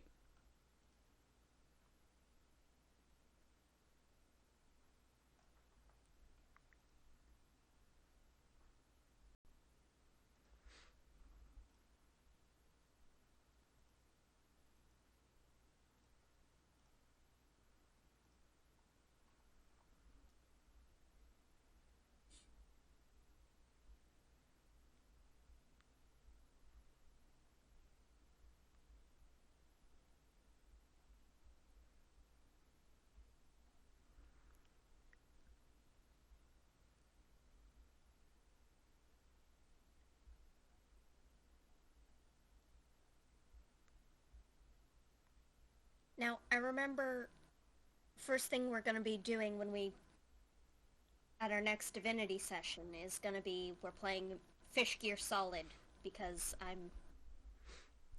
have to escort a tinkerer who's hiding in a fish barrel. Meanwhile, you and Piop and Val have to run interference. Yep, that shouldn't be too hard. I know where all of the guards in question are, so if we can just talk to them all and then move him to a certain location and then just have you teleport him out, then we should be totally fine, I think. Yeah. Hopefully it'll go smoother than when I do it in single player, because I try to close doors and that never works. Yeah. Because they're just like...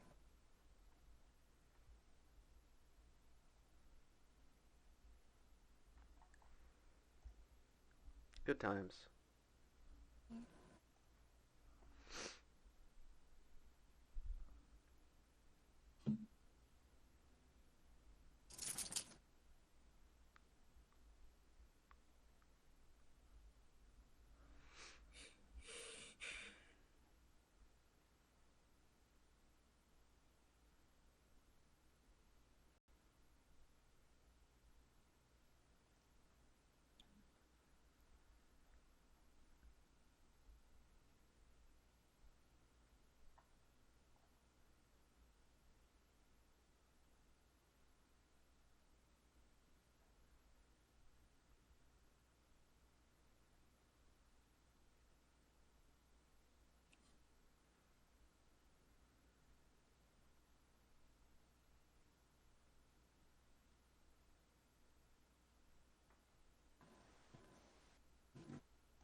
Let's see.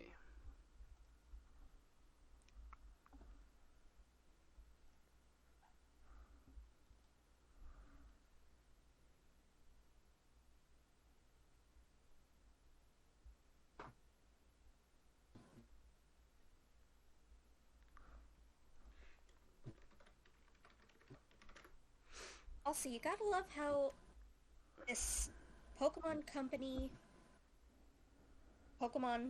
the official Pokemon strategy guide for Pokemon Platinum mistakenly has listed Haunter as a Ghost Dark type.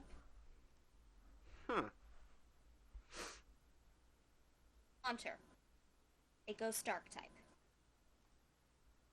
That's not right. That's Spiritomb's thing. Yeah.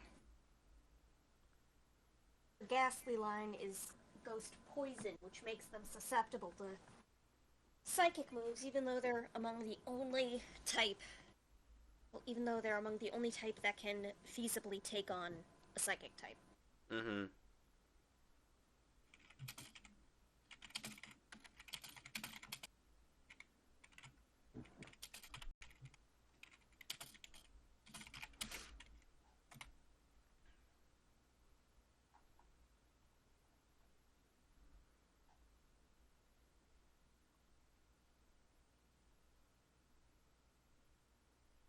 that's for that one.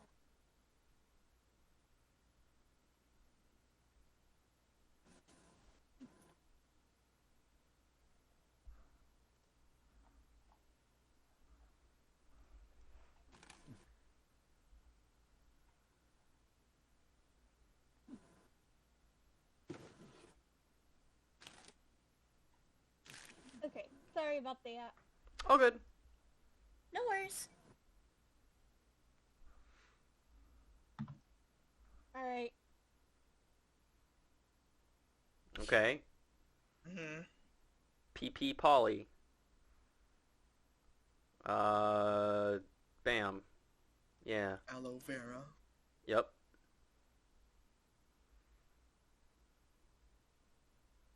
Now watch me not get the date. I mean, I'm probably not gonna get it. I fucked up too many times, I think. True. Me too. You forgot to take people with you in Persona? That's fine, just solo the game.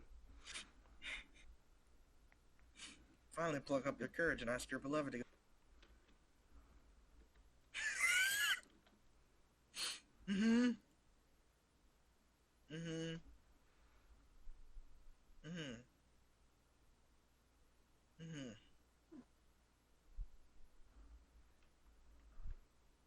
Your mate is so Keep it despised locked. that you were exiled to the where you joined a pack of... Okay. Still, you were so bad at social interaction that you were getting a date for Wolf. Damn. Wait. Also no. Yep.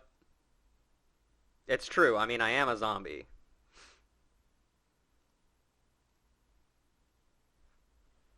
I moved on from this horrible and shameful failure. Just kidding.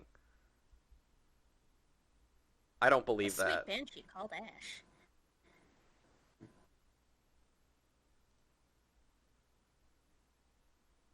Yeah, that sounds about right. Oof. Wow. Damn. Unfortunate.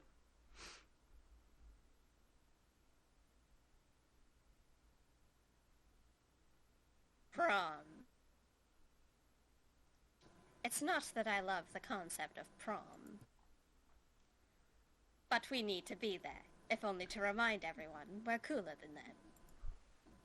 It's almost a duty. Ah, duty.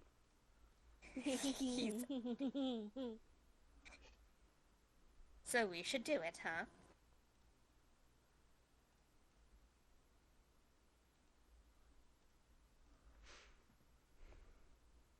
You and Liam spent the night discussing obscure 70s TV shows and Hungarian literature.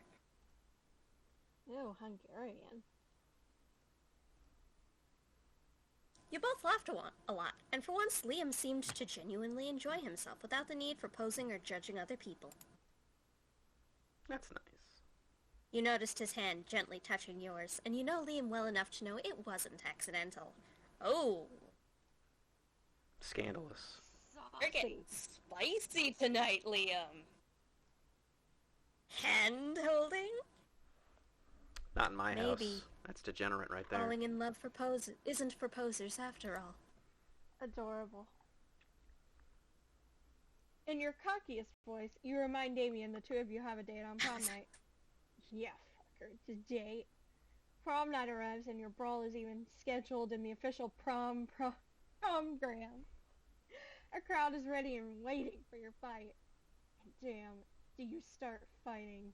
All the advice proves useful and you put up a hell of a good fight. Punch after punch, you start to see the thrill in Damien's eyes. Wow, it's just like Endwalker. He seems almost ecstatic to have found a worthy adversary. Deep A down test inside, of your reflexes! Oh, God. Deep down inside, you know violence is never the answer. Yet all the sweat and blood and physical contact is driving you crazy. Then in the middle of that intense tango of violence, you start making out. Apparently, a good beating was the ultimate turn-on for Damien. Is it that everything is ultimately about sex when it comes to young people? People start leaving because apparently witnessing free violence is okay, but witnessing a very intense and physical demonstration of love is somehow wrong. So you take your prom fight to the bathrooms. It turns out that somehow the sex is even more violent than the fight. Some of your ribs end up broken, but damn was it worth it. Yeah, that would probably happen to me anyway. Yeah. Most likely to buy Saturn. I did it. And I got 2 Nice. achievements. That's nice, I got guess. achievements from it too. Same. Oh, I You did all too. will hear from my lawyers. One new secret ending. Okay, the new secret ending is absolutely the diddling Damien thing. Oh, you've been out, sad boy. Those 3 weeks were maybe the most epic and absurd weeks of our lives. After the monster problem, we kept on living our lives, falling in love, battling for friendship, and learning about who we were and who we could be. And you know what? Like it always does, life happened. And it was wonderful. Liam and Scott co-wrote a weird, cheesy fanfic of 2 lights that became unexpectedly popular to the point it turned into a well-known novel of its own. Oh god. Half the characters are shirtless, for all the right reasons. Polly took a summer job as the ghost of Christmas Present. She spent most of her time partying. There was almost no work, because, you know, it was summer. Vera kept being a fierce, strong, and stunning. Some haters once said adult life would put that mean bitch in her place. But you know what? Vera ended up making adult life her own bitch. For those 3 weeks, the monster prom seemed that's larger what than you life. got? Yeah, we all got different things, I think. Oh, really? Yeah, cause... Well, no, cause I got Liam and Scott did the 2 lights fanfic that turned into its own novel. Mm-hmm. But then I got Vera realized she was a character in a video game, which Yeah, I got that infuriated too. her. Huh. She spent her life making connections and building power because she's not part of the game. She plays the game. So be careful. Maybe now she's the one pulling your strings. The battle for Monster Damien Prom may have Lunchfire. ended them. Sorry, I kind of just want to finish the stream right now. We've been going for 3 hours. Yeah, That's it's fair. time for bed. Yeah. That's fair. All right. Well, we did it, everybody. Thank you for joining us for this stream. Thank you guys for coming with me. Yeah, that was fun.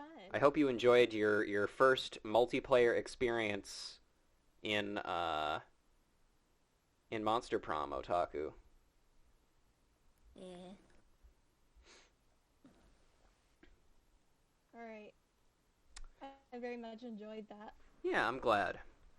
All right. Thank you guys for coming to the stream, and happy Valentine's Day.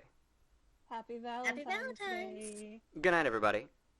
Good night. Night-night.